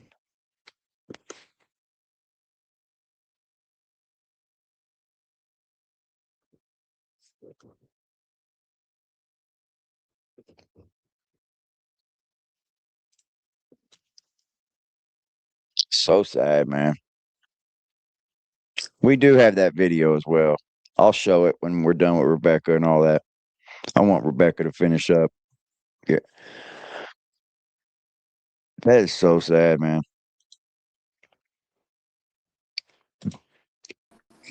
He got you. I Welcome think back. I'm back. Yes, Sorry. you are. You're good. So, anyway, so they, Mark was going to do his report, and so then Bree decided she wanted to take Corey to, a pediatrician for the injuries, and she was told that she wouldn't be able to do that until her next scheduled parenting time, because now we were going to play that schedule again, right? Right. So she had Corey at my house the Sunday before he passed away. And she wasn't allowed to bring him to my house anymore because Chris wouldn't let him come to my house, because I think when I'm involved, Chris doesn't win. And so he didn't want me around Corey Oh, you because can bet your ass that's what it was. You I can know bet I money on it. I know that. I'm sure of it. So anyway, Mm-hmm. she would sneak over and bring him over anyway. And so she had, it was Sunday, prior to his death. And, he always took a bath and would get dressed, and then a few more minutes. Give me a few minutes, okay? Come on. A few more minutes. I'm almost done. So what? I'm almost done and I'll come out, okay? Okay. So he has his bath, right? And he always gets in my bed and we're going to watch TV or whatever. But when I undressed him, the bruising that I saw, and I didn't want him to see the look on my face, so I kind of turned away. But he was covered head to toe, all Oh my different, God. the bruising, all different colors. Like, so, like it was new, Yellow. some were new, some were old. You could just see they were all different. And he had a really big golf ball size lump above his heart on his chest. And, I went to my bathroom door and I called for Bree to come into the room. And I said, we can't, he can't go back there. Like, we can't do this. And she's like, what am I going to do? He has to go back there. Or I'm going to get in trouble, for not returning him. So I'm like, you got to call Mark, your caseworker or whatever. So when Corey got in my bed to, watch TV before he was going to go back to Chris, um, he said, Gima, does God see what my daddy does to me? Man. And I said, yeah, God sees everything. Yeah. And he said, why isn't he helping me? And I said, well, he's helping somebody who needs him a little bit more right now, because I didn't know what else to say. Exactly. And he just said, he kind of just shook his head and he just said, why can't my daddy go to hell? And it's not the first time he asked me that, And I said, oh, he will someday, And that was it. That was the conversation. And so when Bree left to take him home, mhm, I called the hotline, the DCPMP hotline. I didn't talk to Mark directly because Bree was Corey's mom. Enjoy that muffin. It looks yummy. Chocolate chip. And what else? That's it. That's it. That's it. So, I made the call to the hotline. I think my youngest daughter also made a call, and my ex-husband made a call, and Bree called the case manager. So that's four, okay, Yeah. for the same whatever. And still Bree wasn't allowed to take Corey to the doctor until her next parenting time. And so um, we had to wait, and she made an appointment with the pediatrician, and she took Corey there, and the doctor did a chart with all the bruises. It was ridiculous. I mean, the amount of bruising all over his body. And Corey revealed to the pediatrician that his dad had done this to him. So she recommended Bree take him to the emergency room. They have a child abuse expert at the hospital. Yeah. And she wanted Bree to go there. And the doctor had been in touch with Mark, this social worker. And so he knew Bree was going there. And Bree said, I'm supposed to take him back to Chris, though. What's going to happen if he doesn't go back on time because he has school, you know, or whatever. And now he was staying with Chris the 5 days now because Chris moved so far away from us. So he's like, Mark said, oh, I'll tell him, you know, that you're going to be late or whatever. So Bree said, okay. So, you know, the social worker is in touch with the pediatrician and the hospital and Bree the whole time. And, you know, so Corey reveals, you know, what's happening. And everybody knew that Corey had to go back to Chris that night. And nobody said, don't take him back there, or we're going to make sure you don't have to. Here's a court order, you don't have to, or DCPMP, we're in charge, we're telling you not to. They knew he had to go back there. Yeah, So that's the foul. child abuse, the expert wasn't available until the next day because apparently here in New Jersey, child abuse happens Monday through Friday, 9 to 5. It couldn't possibly happen No. after hours, right? You know, they need their time off work too. Right. So, you know, they had to go back the next day. So then it was in a few minutes. I'll be there. So then Kids. she's okay, Bree. Um, so then it was Chris would be due to take him in to the expert the next day at noon. And so we found out later on that Chris was entertaining someone he met on, is it Tinder? One of those, it's not even a Dating site dating site. thing. I think it's just a hookup thing, right? They Yeah, don't it date, is. they just, one of those They hit it hook and quit up. it kind of things. But Absolutely. so he was entertaining a girl that night. So he told Bree that, you know, he wasn't waiting up for Corey, that she would just have to bring him home in the morning. So Bree brought him back to my house. It was like 1 in the morning, 1:30 in the morning when she got done at the hospital. And, you know, that morning she woke Corey up and he ate breakfast at my house. And, you know, we had a conversation before he left. And I tried to get him to take my cell phone with him and hide it. So when Chris started beating him, he could call 911. And he said, I can't do it. He'll know. And, you know, I said, Probably too scream. scared. He was. I said, Yeah. scream, you know, for a neighbor. And he said, I can't. He knew better. So that was my last conversation with Corey because at about a little after 3 that day, Chris called Bree demanding the health insurance card because Brianna held health insurance over Corey. Chris didn't have it. And she said, what's going on? He said, oh, he says his legs hurt and he's been acting weird all day. And Brianna's like, he was fine when he left here. Like, you know, Yeah. what hospital are you taking him to? And he said, just send the fucking insurance card. And he hangs up on her and he wouldn't tell us what hospital. So I right away called Barnegat Police because something's not right. And I said, I Yeah. want you to do a welfare check. I need to know where my grandson is. And I explained they'd been there doing welfare checks a million times. You know, they were familiar. And so in the meantime, we started calling the local hospitals in, you know, the Barnegat area. And nobody had any record of Corey being there yet. But, you know, it takes a while to get registered and all that when you go in. So maybe, you know, they just didn't have him on record yet. So Barnegat police go there and they call me back and said, oh, nobody's at the apartment. I said, well, you need to find them. Something's wrong or whatever. So, you know, we waited a little bit and we started calling the hospitals again. And I was on the phone with the hospital and the lady on the phone said, he is here. Hold on just a minute. And I said, oh, okay. And I'm looking out my front window, Bree's sitting across from me.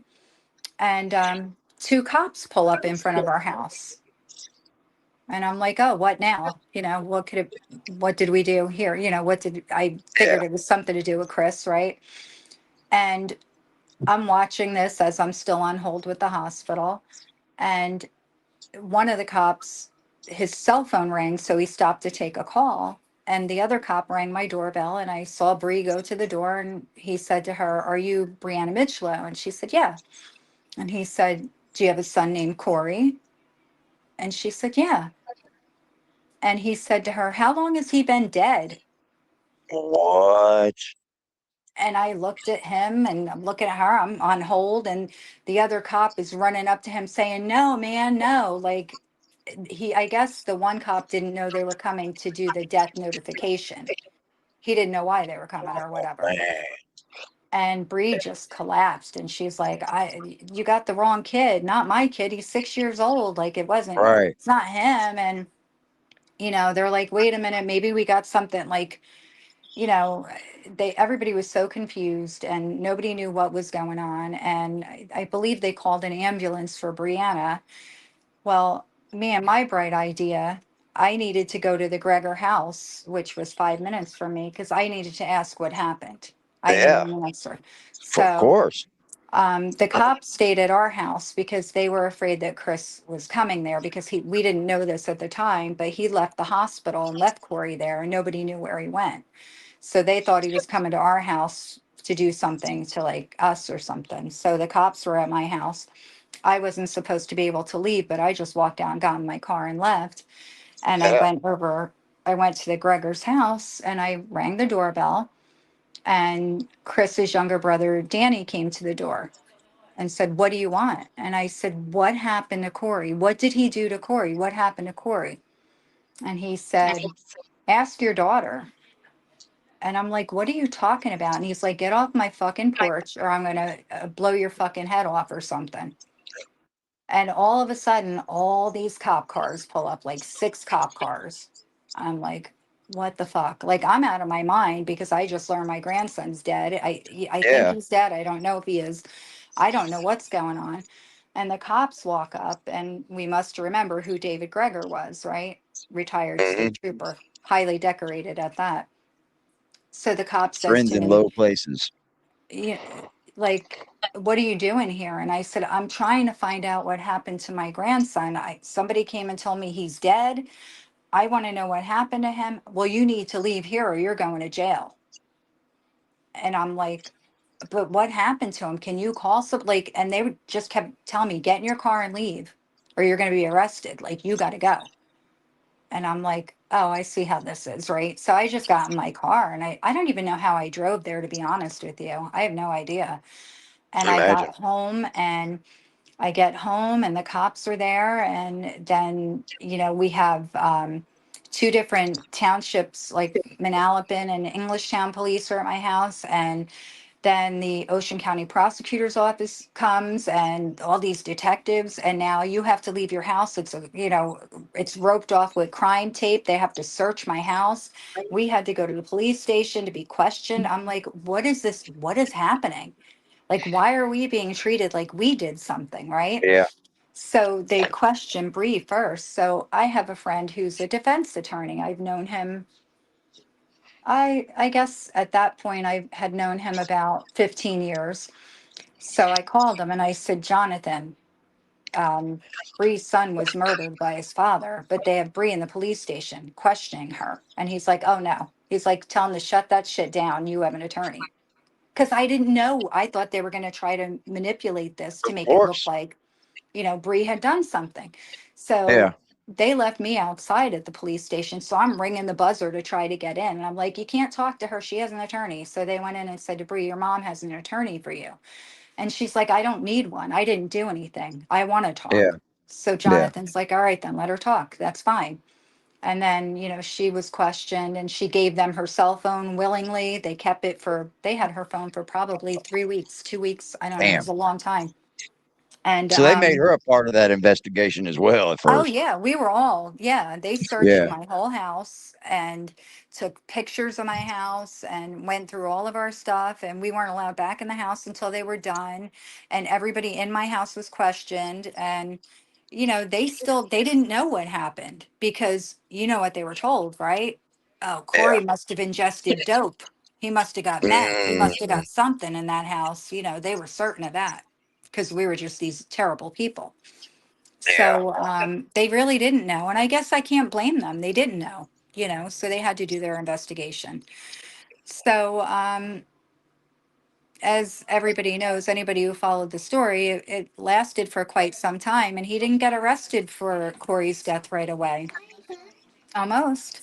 I'm How working long? really quick, How, okay? how long did it Um, take them to finally arrest him? for the murder, he didn't get arrested for that for like over a year. He was free. Wow. Yeah, he ran the streets for a year and finally got arrested for that because the treadmill video was finally brought to light. And so then that's What, when, what did they? What did they? What did they? What was the cause of death? blunt force trauma, liver laceration, contusion of the heart and the liver. He was being abused. Good. Yeah, it was That's chronic just so abuse. sad. That's so But sad, Rebecca. I'm so sorry about this story. And I it's got to tell you, you are very courageous because most people would have not gone through this as far as you have. Um, what has been done since? Are there are I don't know what much you could do now. He's been to jail. What did he go to prison for? aggravated manslaughter and child endangerment. So it wasn't even murder. Mm-mm. Nope. Because Did he go to they did he go to trial or did he plea out? no, he went to trial, and that's the sentence he got. Wow. So anyway, I don't want to cut this short, but I want Yeah, to you're fine. entertain Take my do your thing. granddaughter for a minute. But we could do Yeah. this another time if Oh, for you sure. I'm definitely can. gonna But start diving into this. So you'll probably see me covering it and you can come up anytime you that's want or fine. anything. You I can do what you appreciate your want with time. it. I trust you. All right. Thank Thank you, you. darling. Appreciate your Thank time, you. Rebecca. Bye, Have a good everybody. one with your babies. Thank you Thanks. so Bye much, bye. Rebecca. Bye bye, Thank baby. you. You're welcome. Anytime. Bye. Miss Rebecca, everyone. The lovely lifestyle of a grandmother. Let me tell you something. I myself did not watch any of this story whatsoever. Hold on, we got somebody else. We got Mindy here. Hello, Mindy.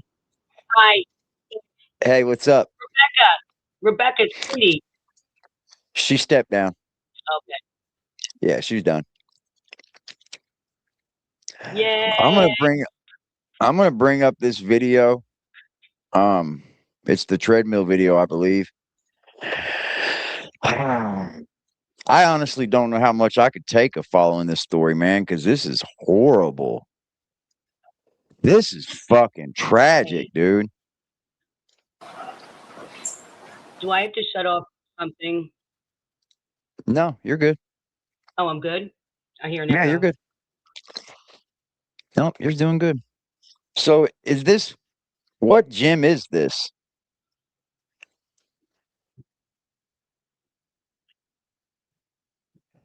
Gym front. I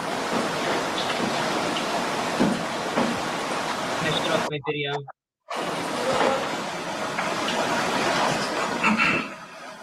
So I don't know if you can hear me. Yeah, I So can you hear can see, you didn't see the very beginning when he walks in. Corey goes straight to the treadmill. Father Chris Greger goes right to the back of the video, not even paying attention. You could tell little Corey knows exactly what he's got to do.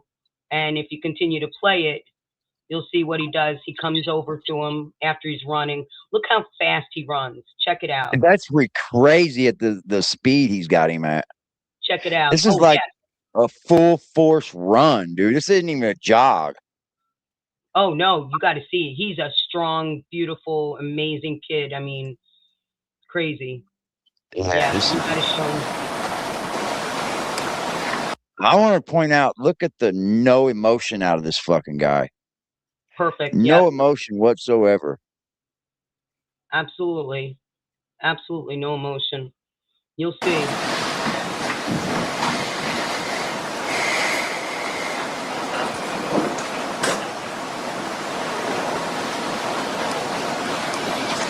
Now he's doing a pretty normal jog, right? But it goes faster. He turns it up. He turns his That speed right up. there's a pretty. That's pretty fast for a That's youngster, pretty. man. what is he, four? What is he, 4.5? I mean, I don't even know. 5 years old. Yeah, And I don't even know if he's doing 5. better than I could. Shit. Absolutely. That is wild, man. This is not teaching your children. This is not punishment. This is called torture. You do not sure, you want to take off and run from something and break a rule and run. Okay, I'm gonna make you run, get on a treadmill. But it ain't gonna be every single time you get in trouble, I'm gonna put you on the treadmill. That is torture. If you are using the same exact way of training your child over and over again, that becomes torture. You teach your child by the level of wrong that they have done. You don't just keep using the same torturing over and over, man. KT, you're right. That's so right. Now he's doing a couple of lifts there himself, right? In the back, he's doing. Yeah. In the back. He's doing like stomach workout.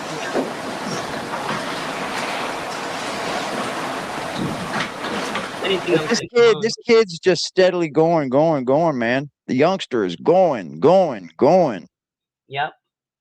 Yeah, this is not punishment at all. No, he thinks he's doing, he's training him, he's getting him fit.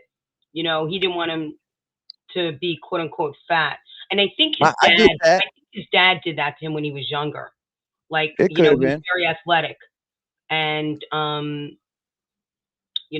of, I think he played. It's almost like a military boot camp type of. Yeah. And that's not teaching your child. That's punishing. Yeah. That's torturing your child, man. He wasn't even. Oh, sorry. Go ahead. You're good. I was going to say, and Corey wasn't even used to having a dad around, so he's now introduced to this dad. He was living with Brianna and Rebecca and like his aunt, so he was doing a very different lifestyle. He probably wants to show his dad, I can do it. I'll be a good boy. I never met my father, but in the back of my head, I always wanted to be the best kid for my dad that I never even fucking knew. I don't know what our subconscious does, but it does take an effect on it. This is heartbreaking. He got 25 years, not enough. Rebecca just once mentioned that Corey was sort of, asked a couple times, where's my dad? And he sort of was looking forward to it. They thought it was like a really good thing that Chris was coming into his life. I mean, look at him. He fooled, them. I mean, Brianna knew from the very beginning, but unfortunately. Yeah. Damn, I'm gonna get my lighter.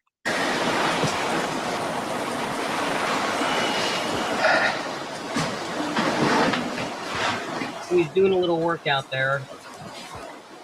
While his 5-year-old, I mean, who's not having fun with their 5-year-old on a treadmill? Why isn't he running along with his son if he wants to have a little fun?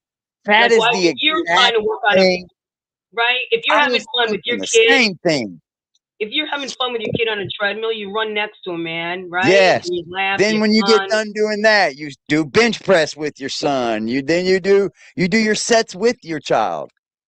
You're not just go over there and run on that treadmill. And DCPMP knew about this. Yeah, and fuck told them them. not to do it again. And then the worst part about this is that they knew about the video before he was killed. Yeah, fuck them. They saw the for video that. before he was killed, and right then he should have been.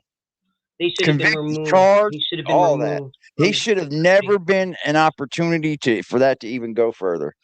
And shout out to Rebecca for trying her hardest, because not for nothing, she tried, man. She tried. Oh, they did a great job. Let me tell you, they did a great job in documenting everything that they saw, that they did, the phone calls that they made. And, it is public knowledge, there is a civil suit against, DCPMP, and they have a strong ass case, Oh, for sure. They strong case, man. And the problem with this is they want, the world and society and DCP and the courts will push that you do this. You contact us if something's going wrong. Contact us if you see abuse. But then once you start doing that and doing everything by the law, documenting everything, they start to take you as a pest. as if you're bothering their system or something. You're telling them how to do their job. Well, fuck them. Oh, when Fuck them, Rebecca, man. yeah, they let me tell you, in this case, Rebecca had the attitude like fuck them because they treated them so differently and they had no recourse, nothing to do. The one thing I would give people advice is that if you ever feel as though that you're not treated, you're not heard, or you're not treated with respect or dignity or getting a fair shot, is that you got to go up the chain of command. There's a Yes. bureaucracy and there's always someone accountable for, the worker. So in this case, you know, I would say like go to the very top of the top because with 13 referrals, 13, quote unquote documented referrals into the Yeah. system in which they do conduct investigations and substantiate or unfounded or whatever, they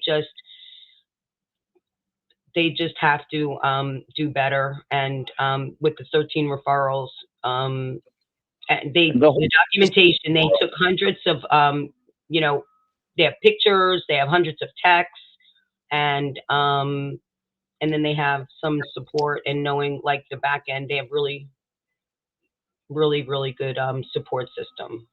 So, yeah, I feel like hell, his parents should be charged too.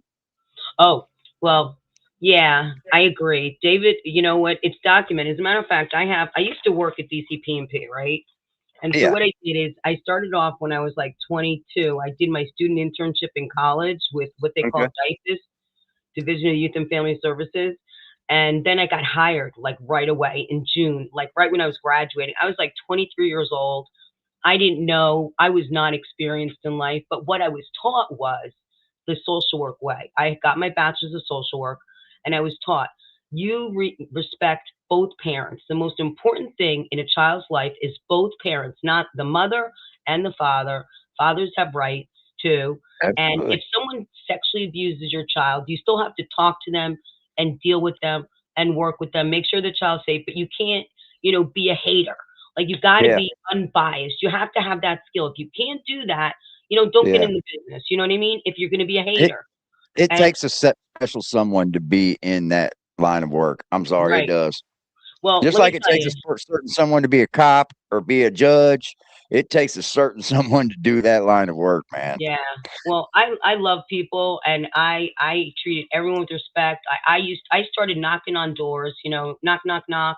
And back in the 80s when I'm going to show my age now. Okay. Back in the Yeah. 80s when I started, 83, it was a simple case of abuse. It was like a switch off of a tree and you'd go out and check out their butt, and you'd have to examine them. You interview them Yeah. alone.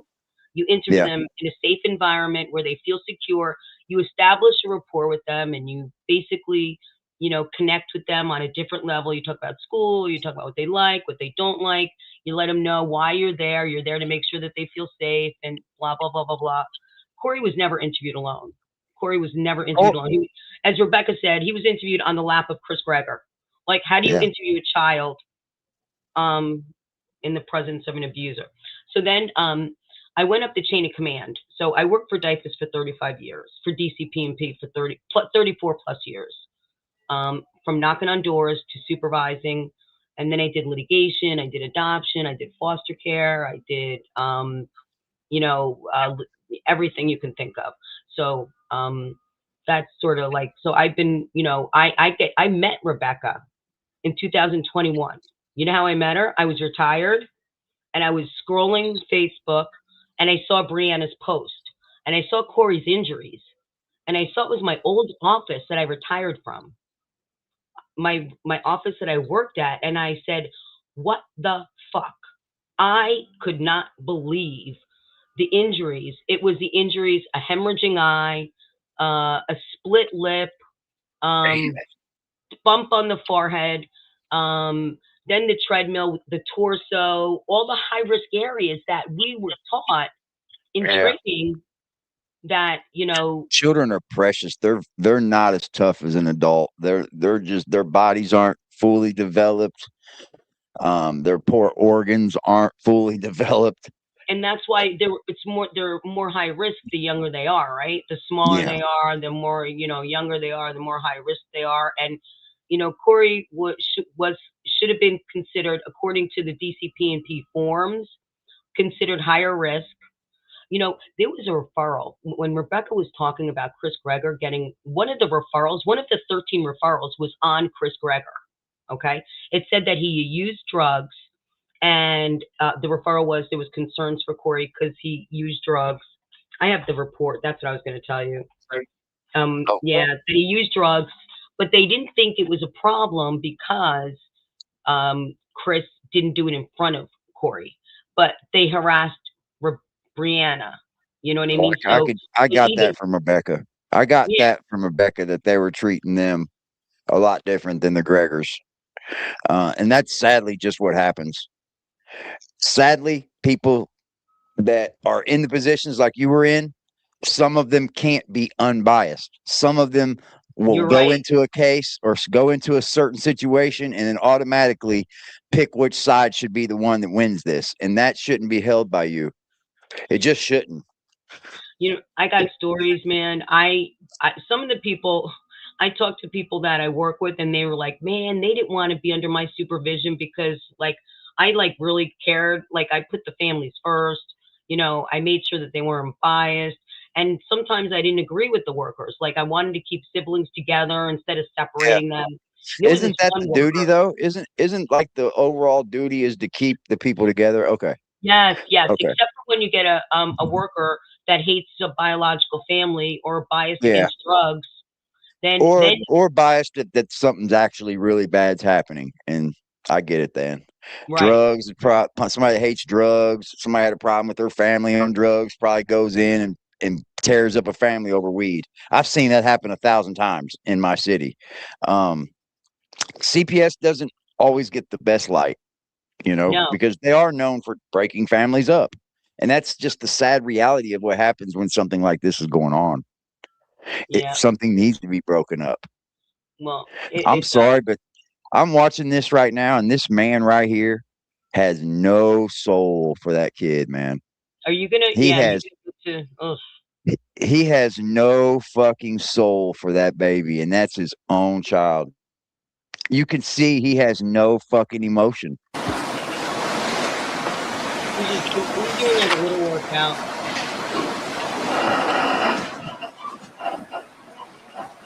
This would strike me so hard. Look at this dude, man. He is going. Look at you, Corey. This is nothing, AD. Dude. Wow, Corey.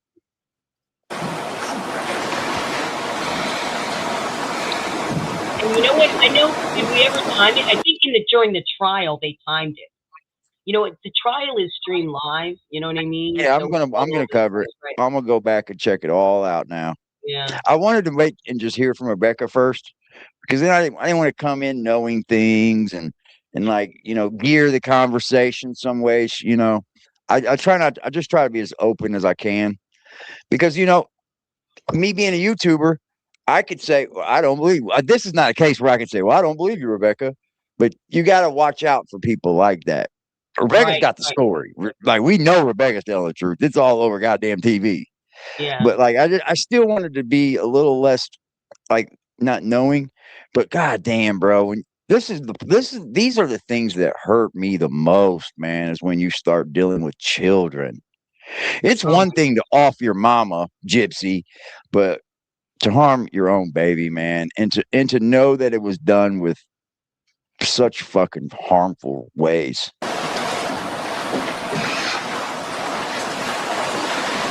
This is a lot of mental abuse, physical, psychological.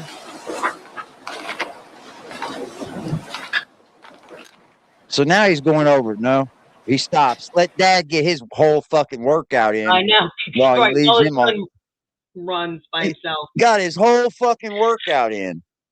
What a dickhead, dude. Exactly. What a fucking dick. I'm sorry, but drugs don't stop you from caring about your children. When you love your children, you love your children. You might neglect, or you might he'll do some things that aren't like, but you are still going to love your children if you love your children. There's going to be times of even if you're on drugs, there's going to be times of where you're not, right? Where you're in just a sober moment and your fucking emotions take over you and you start to see that you're doing wrong.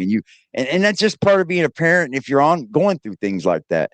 But this guy just sitting in court, I understand he's got to be stone faced to act like he's just innocent, I guess. But dude, I couldn't do it. I would cry. I would cry my heart out, man. Yeah, Man, dude. You know what? Rebecca mentioned syringes, AD. Now, I don't know what drugs she was talking about. Do you think he was doing roids? Do you think he was doing steroids? Because I don't know what drugs. Probably heroin. Probably You think heroin so? or speed, some type of speed.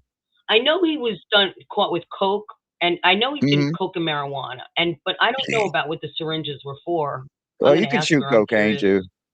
You can shoot coke. Oh, okay. Yeah.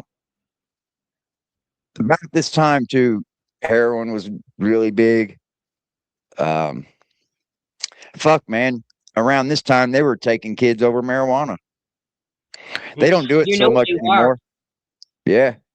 In New Jersey, depending on what county you live in, like some were like, if you lived in like a more like city area, you know, like Asbury Park, Monmouth County, like, you know, it depends on how your children were cared for. But if you went to Ocean County, like where Rebecca was, like don't live in Ocean County and smoke marijuana before it was legal because they would terminate your parental rights. Absolutely. My kids were taught, like, if somebody comes to the door asking you questions, slam that door in their face and come get me. You know what I mean? Come get me. And I always taught them too, you don't go to school and tell them I'm smoking weed because they're going to take you away from me and your mom. And you're not going to like where you go. I'm going to tell you a story. I got referrals when I lived in Monmouth County before weed was legal, right? And basically, I was taught, you know, during that time, you assess the care of the children. Are they clean? They have clothes. Yeah, you know, they got a room. They got bed to sleep in. That's what you do, like a child welfare. Now, if they don't really, if you ask about if they know about drugs, if it's you know accessible to them, but if it doesn't affect the care of the children, you couldn't do anything. You know, what are you going to do? Like, there's no. That's the way they're getting now. That's the way they got now about it. They used to in our city. They would drug test you at the door. At your fucking front door. What do you submit? Would you submit to, like, they come and they barge into your life and they start asking you all these questions about your child and because they've just got a report from somebody that don't fucking like you. You know what I mean? Oh, yeah. And then before you know it, they're whipping out a cup and taking your urine. And if you if you flunk for just having pot, next thing you know, you're jumping through hoops, paying out all kinds of money for classes. And that's where the system's a little broken. And don't get me wrong, all of the systems that we have in place for America are fucking broken. All of them. No matter which one you're dealing with. They need to just do an overhaul and fix this shit, man. They really do. Because this right here could have been stopped. This right here could have made sure not happened had they just went by what people were telling them instead of like, oh, well, this and that. Like, it's bias. A lot of bias in this. Bro, at this point, he's been running for 2 minutes straight. I couldn't do that any point in time in my entire life, probably. Without stopping and taking a little walk. Right. 2 minutes. 2 minutes is a long run, man. That is a long run. And he's on a full jog. And this is in the bathroom. Holy moly, man. Look at him looking down, counting his fucking reps and shit. Looking out the window. What a bitch. Wow, what a fucking bitch. I hope to God I hope he's gotten everything he's fucking karma's waiting on him in the joint. Yeah. Where I'm from, There's a picture on Justice for Corey. He got transferred to another jail of his most recent look. After the, when you do your research, you could see on Facebook. Yeah. Where I'm from, they would have dealt with him. He looked like he might have been beaten up, but he's in protective custody because his father's a cop. So I'm pretty sure, he's probably locked away with the other chomos and people that do shit to kids. That's how he got transferred to a nicer place. Yeah. Oh, here he comes. Oh no. Okay. Oh no. Oh. You just checked on him? What the fuck, bro? Oh shit. I haven't seen this in a couple of years. Oh, look at him. What's he giving him, a fucking sermon? Wait, he bites him in the head too, just so you know, guys. Do you know that? Damn, he turned him up. Damn, look at him, look at him. He whispered in his ear something. Look at how fast he's fucking. Look at his legs. What the man's doing right here is leaning in on him and asserting his authority. Yeah. I'm bigger than you. I'm your dad. I'm asserting my authority, leaning in on his head. This is not cool, bro. This is not cool at all. I would punch you in your fucking throat. You know what you need. I ain't even gonna tell you what you need. It's not like he's trying to pump him up and go, son, go. He's doing this to torture that young man, bro. He's intimidating him. He's threatening him. It's like a threatening stature, like, right? Yep. That's exactly what he's doing. He's leaning in like a fucking asshole. Turned it up, made it faster, probably telling him you better not fall. He's using this as a punishment, and that's why it's torture. If he was actually trying to say, okay, by the time you're 15, I'm gonna have you in college league football player. Like by the time you're 16, they're gonna be trying to draft you to NFL. That's not what he's doing here. He's not building his son. He's actually tearing his son down, and that's bullshit. This is a piece of shit move. He's not building his son right there. He's trying to break him. And that's not fair.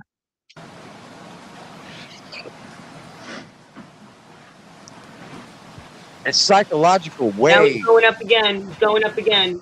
What a bitch. Look at his little feet. What a bitch. Little guy's doing it too. Little guy's fucking doing it too, man.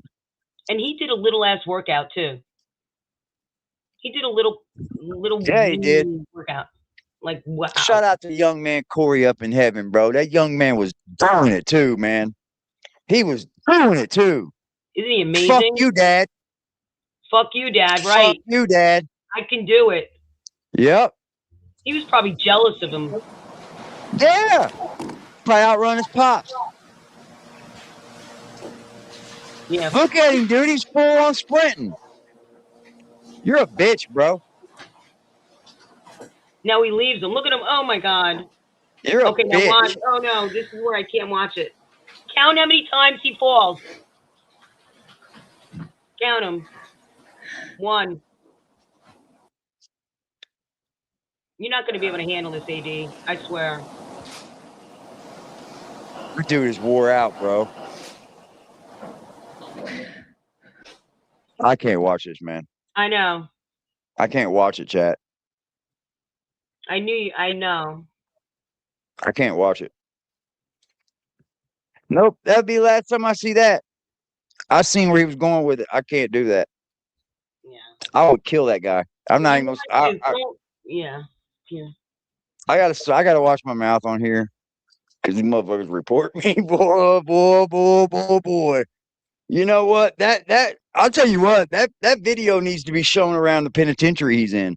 Because even where he sits to this day, there are people wanting to do something to him over that. Child molesters, rapists, all those kind of people would still want to kill him for that. Yeah, I know. That video needs to circulate. I put in the chat his SBI number. Yeah, you got me on this. You got me on IG, so we'll talk a little more about that. That is fucking. He bites Corey on the head. What a bitch. Yeah, I don't want to watch that, chat. I got children, and I will. Oh, I would murder you if you ever even thought about doing like that to my children. I know, especially if you're like, yeah, I know you love you. I can tell by the way you are with Kitty. You know what I mean? That you're such an empathetic, like soft, nice guy in the, on the inside. I see that, so I know it's hard to see. And let me tell you, um, you know, Rebecca lived it. It's like real life. And like I'm traumatized, like also from my job, from just being on the job. You know what I mean? But meeting and being with Rebecca and seeing her and how her family's been affected, Brianna, her daughters, everybody loved Corey. He was the centerpiece of their lives. She's so freaking courageous. Her Yeah. and her daughter have probably got to be the most courageous women in the world, man. Absolutely. Because that's freaking tough. Yeah. That's tough, yo. Brianna is so strong. I mean, she's an amazing mom, and she's got a beautiful, beautiful daughter. And Rebecca is, Gma to everybody. And her house is grandma's house, and that's where everybody comes and visits. And I'm just so glad they're on vacation now. So it's freezing in New Jersey. I don't know what the weather's like by you, but Oh down my the God. I hope Rebecca and Brianna sue the shit out of them fucking people. Oh, I hope they sue. you think they I got to hope get they sue. Because that's the only thing that can bring anything back from Corey is the money. Pay us off, let us live the rest of our lives better. But that's the only thing. That's the only thing. Yeah. And I hate to even sound that way because of money, but that's the only thing that will help them through the rest of their lives better would be a boatload of money, man. Pay them, man. You guys didn't do your jobs. Yeah. And for them to be found guilty or to settle and say that they're they're responsible for Corey's death. There's also something that Rebecca's doing now.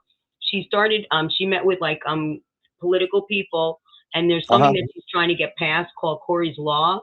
And Fuck right. Let's do it. Yeah, and it's in the New Jersey Senate right now. And I don't have the bill number off the top of my head, but we're going to be doing a live update, live Justice for Corey, where she's going to update everybody on what's going on with Corey's Law. It's not called Corey's Law right now. It's basically called S4, 5, whatever the numbers are. Yeah, they'll name it. Yeah. They'll name it. It'll still be those numbers by the book, but it'll be called something Yeah, for we're going reference. to make sure. We're going to follow up and make sure through this long political process that it's called Corey's Law. So we'll probably need some of your followers to help out, maybe somehow getting the message. I'm down for spreading whatever will help Rebecca and her daughter. Yeah. Well, Facebook, whatever it is. I don't care what it is. Yeah, Facebook has Justice for Corey, and they update on what's going on. What's going on, and then her Facebook, she's going to be trying to get a little bit more active, but she's really busy, right? She's a social media is not easy, dude. This is not easy thing to do, and then plus your life you got to live. It's not easy. Fuck, I struggle every day to do 2 hours on live, and all I do is come and turn the live stream on.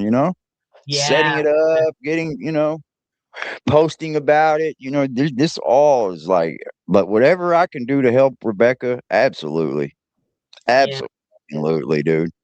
Well, she loves you. She appreciates you guys in the chat and everything. Oh, much love to her, man. I'm sorry I did not watch that. I didn't go into this talking to Rebecca because I don't ever feel like we want people to feel like it's an interview when you talk to me, because I don't want to interview you. I just want to know the story. I want to know you, get to know you, maybe have you come back, tell us even more things, let us know in-depth things. Right now we got the gist out of her, and that's the way I like to keep it. Yeah, she was on vacation, so she was in like a different environment. And then I think it was her granddaughter's bedtime. So that's why she kept on coming into the room. Oh yeah, she's you used can tell to like helping, attached. she puts her to bed tonight. Yeah, so you great. got most of like some story. I'm like, what the fuck? Yeah, he's a nasty I'm glad man. I did. Let me tell you, he's a nasty guy. I mean, got 25 years. Yeah, he got 5 years for the child abuse, which is what they call you have to serve all 5 years, right? Okay, so it's non-suspendable. You Right. have to do it. NOLA or something like that, non-early release or something like that. And then the Okay. 20 years for the aggravated manslaughter can be lowered, so he can get less time off of the 20 years. So he got So why 25 total, but the two charges, the one he can get off lighter on, Yeah, but the 5 years he parole. has to do. Yeah. Okay. So they So- ran concurrent, or they're running together, or they running. He's Concurrent. got to do 5, and then okay. Yeah, I think. Well, I don't know what they're doing. Which one they're doing first? I remembered it at the end of the trial because I attended like every day of the trial, but Yeah. I don't remember which one was first now because it's like it was the If trial. they are running, one's got to do one, and then he's Yeah. got to do the other. Correct. So he's looking at. He's going to probably do 18, 16, 15 years at least. I don't Yeah. think that's enough. So here's the thing. They probably got him on manslaughter sheerly because it was something he kept doing, and he probably played like he didn't know this would happen to him. He was training him or whatever. That's probably why he ended up getting manslaughter, chat. And I think that's way too light. So one of the things that I remember is he got manslaughter because the night before he died, Brianna was forced to return him home, and Yeah. he showed up at his home healthy at midnight. He was all Yeah. healthy, and in that morning, he all of a sudden developed. He was bleeding internally. Okay. Yeah. So they determined that he was healthy in Brianna's care and Yeah. not healthy in his care, and Yeah. he brought her. She didn't get a chance to tell you about the hospital, but he brought him to the hospital, and he as Corey passed away, he fled the hospital. He left as he was dying. So he was scared. Corey and Rebecca will tell you that story. I won't go on anymore, but Rebecca. Yeah, she kind of told us that, Oh, but okay. without saying it. Yeah. Yeah, and So he went was scared. to the border. He was on his way to the border. He was like, a half hour away from the border, and they found him. They had put out an APB ad on him, and they found him. They pulled him over, and they, Damn, man. Yeah. Dude. Yeah. And it's sad, because nothing that you do is going to bring young Corey back. No, nothing. As a matter of fact, Rebecca says like it's not. She doesn't want the money at all. Like nothing. Her life is going to be like whatever it is from now on. I understand that. Yeah, I get it. Definitely. But I'm just saying money because I feel like money's the only thing that could possibly help hinder all those feelings, Maybe.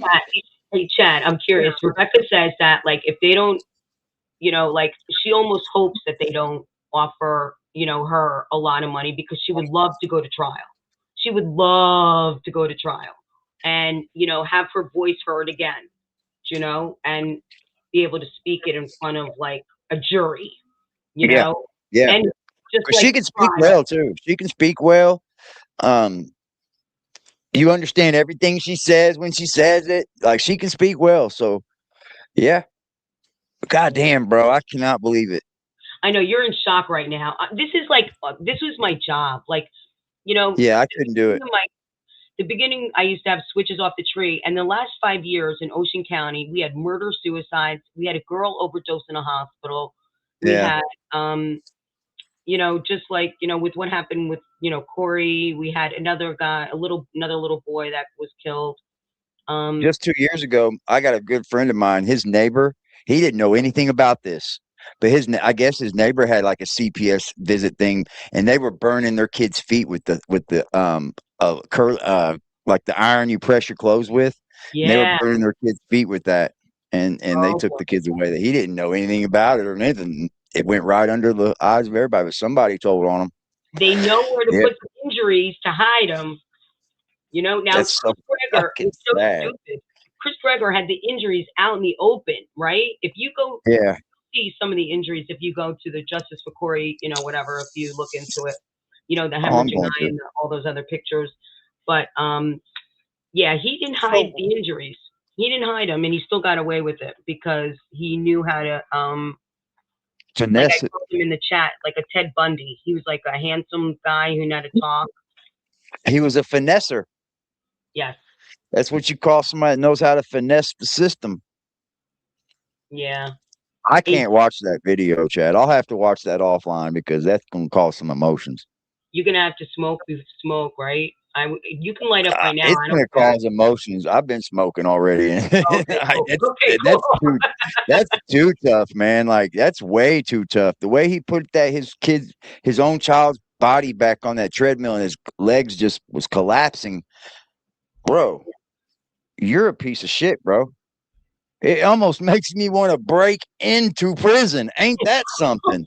It makes me want to break into prison to go get somebody. Like, dude, like this is bad. Like, and I hate that I'm that type of person. Like, I will go give justice, bro, because like that is fucking horrible.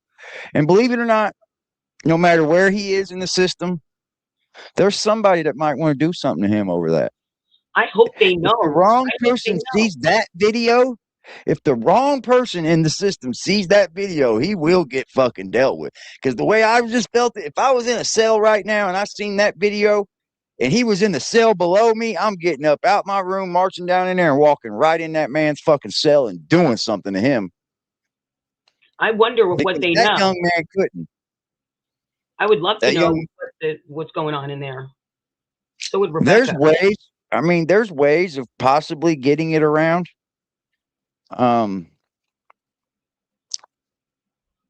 Sadly, there is ways though by finding out where he's at and then finding out who else is in there. You know, who else is in that particular dorm. You know, write them a letter and say, hey, you know, this person lives in your dorm. And it don't have to be you writing the letter. It could be John Hancock or anybody. But it's so dirty, dude. On Rebecca's channel, she wrote letters. She started writing letters to Chris Greger, and she would be so Rebecca. Like, you don't know all sides of Rebecca, but like she's got a great sense of humor too, and she has great sarcasm. And so she went live a couple times and she read her letters to Christopher Greger. Just to Has she sent them? Oh yeah, she mailed them. Oh, she used to write a letter to him. She had them on her channel. So when you go to the live, you'll see letters from, to Chris Greger, and I don't know how many she put up there. Okay. But she's definitely, asked how he's doing and was real sarcastic. I can't remember what she wrote in the letters, but there's a couple up there. Yeah, and then she finally stopped. She's writing a book too. She also read a little bit of excerpts from her book. Yeah, she's got a book in her for sure. Yeah, she definitely started. She actually, wrote the book, and she has a publisher, but they're waiting. There's an appeal pending, and then the civil suit and everything. So everything's got to be held off. But she could talk more about that too. Yeah. Let me find her channel. She read a little bit about it from her book on her channel too. So if you go to different tabs, you'll find stuff. Dude, she has got to be one of the most courageous women I've ever put my eyes on. And I love her. Because that is something to deal with, man. And to know she tried so fucking hard, man. It'd be different. And I say that with like grace because there's people that don't try. There's people that just let it go undone. And she tried, and the system failed her, man. The system failed her. The night before he was killed, Brianna put in an emergent order to not send him to the murderer. And DCPMP did not send the right information to the courts, and the courts denied her request. And then he went to the murderer, and the next day he was killed. So that's an amazing, there's also a documentary also going on that started like years ago, and it's definitely in production, but it's a small company that's local, but you know, I don't want to say small company, but his name is Ryan from Noteworthy Productions. So Okay. he's doing a documentary, but like that's not gonna. It's like he's working on it slowly, and it's gonna be getting. Yeah, it takes time. Yeah. It takes time because when you're passionate about a documentary that you're putting out, you want to make sure everything you do is correct down to the T. Like nothing is mistaken. Like when you watch a documentary, you want it to be all truth. You don't want to have to go off to think about something else, or it could be that, or it could be this. That's the way I feel. What I feel about if I make a documentary. Because if not, you're just making conspiracy theories and theories and theories. But yeah, yeah, he good for him, man. He started off in 2021 when Corey was killed. Yeah. And so he's been It with sounds the like family he's for this doing long. good. He's good deal. Yeah, and he's from the area too, so Good. close to him a little bit on the close side, like it is to a lot of us, you know. Yeah, that guy's father being a decorated fucking police officer and shit. That shit pays off. Rebecca calls him a decorated police officer, but I'm going to challenge that, okay? Because, like, let me tell you, I worked with a lot of cops. I know a lot of people, and everyone that I talk to has never heard of this guy, okay? Okay, you know so what? he was just a cop then. He was a state trooper, okay? Now, what he built him up to be, I don't know. All I know is that he was a state trooper. Okay, so he wasn't holding no medals or anything like that. Yeah, I don't know, but I think but that gives you friends in low places, does it not? I mean, being a state trooper gives you friends in low places. Yes, and he worked part-time. He retired, and he got a contract working with little local police officers. Yeah, to be securities and shit. Yeah, doing a little safety crossing guard little shit thing with Yeah. kids. So he got friendly with like local police, you know, and he used them like little pawns, you know. Oh yeah. And yeah, cops get friends in low places for sure. Yeah, absolutely. Yeah. If you guys don't mind, chat. I'm gonna go. Yeah. Oh no, don't mind. You're good. I wasn't talking about you. Okay. I said, if guys don't mind, chat, I want to dive into this. And I'm sorry if some of you guys know all about this and probably don't care to hear it anymore. But this is something I want to talk about. I'll still be on my bullshit. But this, I like to hold something that we could talk about that's got a little meaning to it. And this has got more meaning than I've ever heard in my entire life. This has more meaning than I've seen on YouTube. If there isn't a reason to talk about true crime or anything like that, this is one of the stories right here, guys.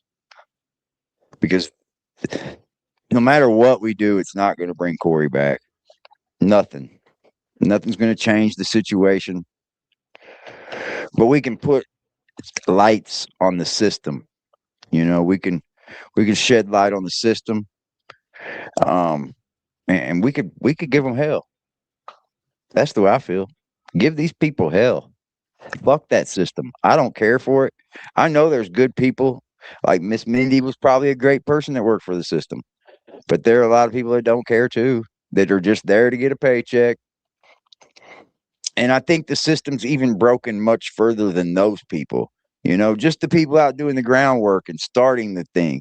That the system's broken into the levels of the politicians, levels of way beyond like a door-to-door person that's going up there just to start the case. Well, I got a call, so I'm here to report on it. Shit, the system's broken way further than that. It's not that fault. That's just the beginning. You're right. That's just the beginning of it. Yeah, it's the courts fail you. And that's the beginning to feel people. Yeah, the courts will fail you. And it sounds like she's fucking been failed. But why? I'm not going to consider it a fail because she's going to have people like us talking about it. And that's what needs to be done. Thank you for coming up, Mindy. I appreciate you. You're a lot of help. All right. Hang in there. And thank you for helping me out with this.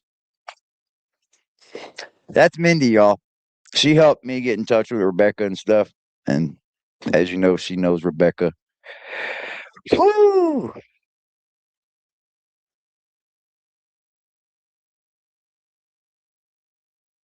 Nobody's gonna say nothing about Corey over here. You can bet your ass on that one, right, Cuddle? There's a few good ones working for that system. Yeah. Damn, I want to watch that video. I just don't know if I can. I guess I have to, don't I?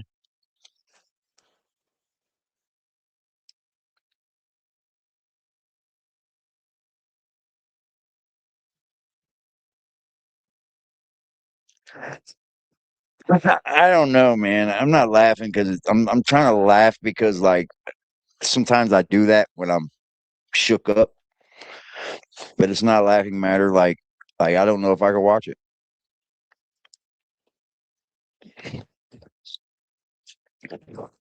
I probably won't. Think you should. I'll probably watch it offline because it brought tears in my eyes just watching what I should have watched, and that's that is not teaching your child. That's abusing your child. That's not um teaching your child physical fitness. That's torturing your child. Children are way too precious. People try to have babies, they lose the baby, something happens, and baby's not born. People sometimes can't even get pregnant, whether that be a man or a woman. Sometimes the woman, never fertile, can't get pregnant ever. Something may have happened, a disease, something happened in life. She's never even able to have a baby. A man, something happens to him. He's not able to have a child. Born that way, a prostate problem, can't, many different things that stop a man from having a child. But then you got the people that do have children. And children are so precious. They're just like you. The apple doesn't fall too far from the tree. And I believe in that. But a child is also what you teach it. A child's mind is like a sponge. I noticed that about my children, man. They were always ready to watch what I was doing. It didn't matter what it was. It was, what are you doing with it? What's dad doing? What's mom doing? And then you got people like dumb fuck. And it's only because it seems like he was just putting this baby's life at risk at all times because he wanted to be evil to Brianna, right? Get back at them. It's not that he wanted to see it because he loved the child, because you can't love that baby. You're doing something like that to it. There's just no possible way, chat. No. Love would not let you do that. Love would be the force that would tell your mind, you better not do that because you love this baby. And I think they were doing it to get back at each other out of spite. And it's not at each other because they were trying to keep their baby safe. It's fucked up, man. I don't think I'll be able to watch it. I think I get the gist of it. And that's enough for me. That's enough for me, man. Crazy men, crazy mean people reproduce. Yeah, they do. But it's up to you to change that child. You do. A child is just like you as its DNA. It may look like you, talk like you, walk like you, but what you teach it as far as values and morals and love, that's what you teach it. That's what it learns. I'm so sorry that Rebecca's family went through that. And Rebecca lost a son too, guys, to an overdose. Let's not shed light not over that, because she also lost a child to overdose. So can you imagine what this lady's been through, man? She's fucking courageous. She deserves a special shout out for being so tough. But this is why God puts some people on the planet. It is. I believe that wholeheartedly.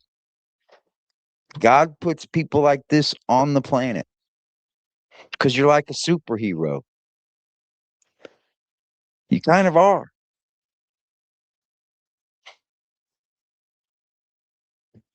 I know, Bobby. I know. Shitball story, man. Yeah, her heart's broken for her daughter.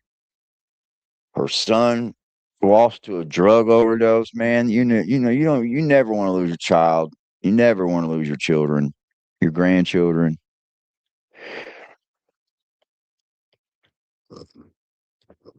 It's so unfortunate. She's a fucking superhero, dude. Not only all that happens, she's able to get up here and educate us and tell us all about it. That shit's superhero, bro.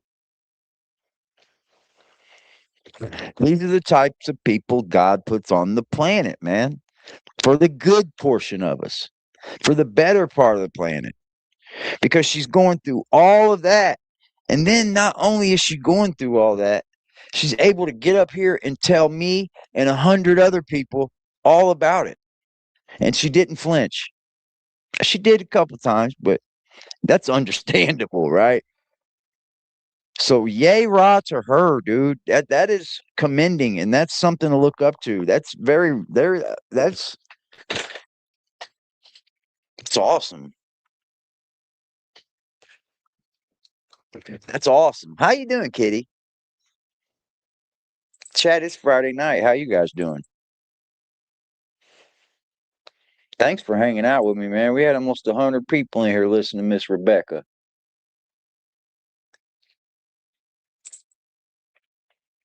That's so sad, man.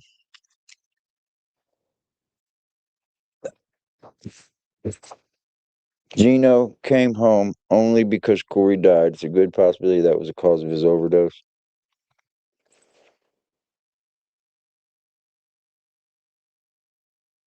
Hi there, baby. You want to talk to him? Ow, Daddy, you trust me. There, Daddy, you don't trust me. He's big. He's a big kitty. He's a big old kitty. He's a big old fat kitty. The big old fat kitty. The big old fat kitty. The big old fat kitty.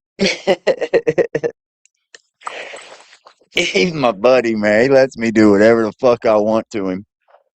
He come back up here to attack me. He lets me do whatever I want to him, man. He's cool as shit. I get on the floor and I'll get over top of him and I'll fucking get all the way over him like he can't like see anything, man. He'll just lay there and purr and brrr. He gets under the covers and shit like a dog. He's weird, man. He's like a dog almost. I pet him real hard like a dog. He loves it. That's a sad story, man. I gotta break myself out of that. I gotta like, how do we do? What do you call that? A wind down. I gotta wind down from that one. I can't get off here feeling this way. Shit.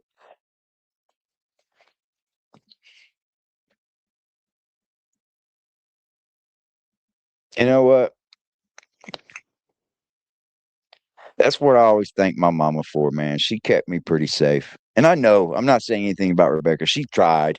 She tried her hardest, guys. The system failed her, you know. And the only reason why I'm able to say my mom kept me safe is because my dad was a piece of shit and was never around. And she knew not to even take me around that motherfucker. He's a dirtbag. He's in a motorcycle gang. He fucking was on drugs. My mom chose the worst of men, you know. She had a guy she dated for about 13 years. He was a good guy to me. But at the end, he started hitting my mom. And you just can't hit my mama, dude. You got to go. And he had to go. But she did try to, keep me safe from that. The system just failed, Rebecca, man. And her keeping all that documentation it just only proves that the system failed her. It only proves it, guys.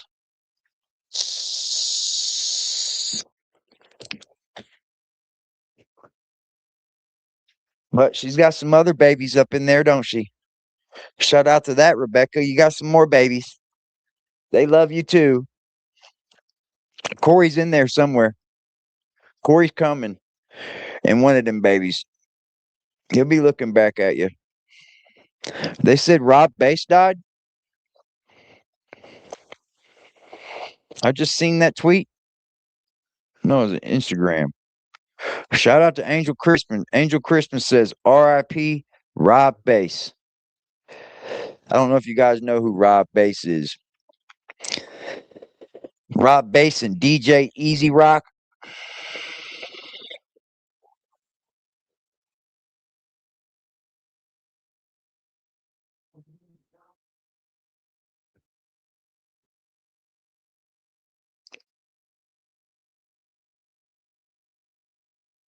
I'm glad she did that, man. I'm glad she came over here and gave us all that. Because now I'm going to look into this. I'm going to start covering it.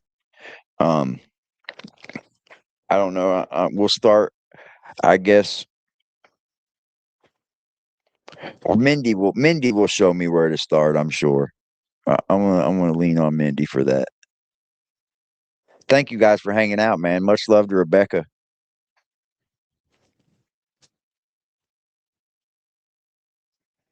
Yeah, I'm sure you can, Mindy. I'm sure you can. They're overloaded with calls out of spite. But like she says, a good social worker would be able to see right as soon as they knock on the door and speak with the family if there's a problem going on. You know what I mean? If the kid's coming to the door like, "Hey, how are you? What's going on? Well, no, there ain't none." Much love to Rebecca. Rebecca, from me to you, if there's anything I can do, anything, I don't care what the fuck it is. It doesn't matter. If there's any way I can utilize my channel, if there's any way I can help you or your situation, all this, don't ever be scared to reach out to me about any of it. Whatever I can do to help you, fight for Corey's justice. I will help you no matter what. You got me hook, line, and sinker, Rebecca, because you got a real ass story. And it's some real deal, Holyfield. And my heart breaks for it. You guys hang in there, man. I will see you guys again tomorrow. I don't work tomorrow. I had a thought. If it's supposed to rain tomorrow here, and race weekends here, guys. I used to go out to the track a lot and party, right? Because there's a big party down there. And I'm not so far from it. So I was thinking maybe go out there with you guys live tomorrow night. If it's not raining. So don't hold me to it. But if it's not raining, I'll take you guys out there with us. You know what I mean? And we'll go out and walk the streets and talk to some people that are drunk and shit. Thank you to the moderators, man. Thank you guys. Thank you to the chat box. You guys are always you. Fucking legends. Very attentive too. I was watching y'all. I watched the chat. I can't help it. I appreciate y'all, man. I'll talk to you guys tomorrow. Maybe hit you up during the day. Yeah, I hope it don't rain, man. I'd like to go out there and take y'all. It's an experience. Appreciate you, Mindy. Thank you, Cuddle. Thank you, Mods. Thank y'all. Appreciate you, chat. I'll see you guys again tomorrow. Right now, right now, right now, right now, right now, right now, right now.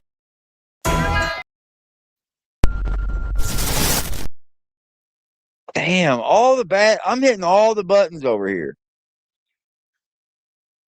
I'm hitting all the wrong buttons over here. Appreciate y'all, man. Rest in heaven, Corey. I love you. I appreciate y'all, chat. Love y'all, man. See you guys again tomorrow.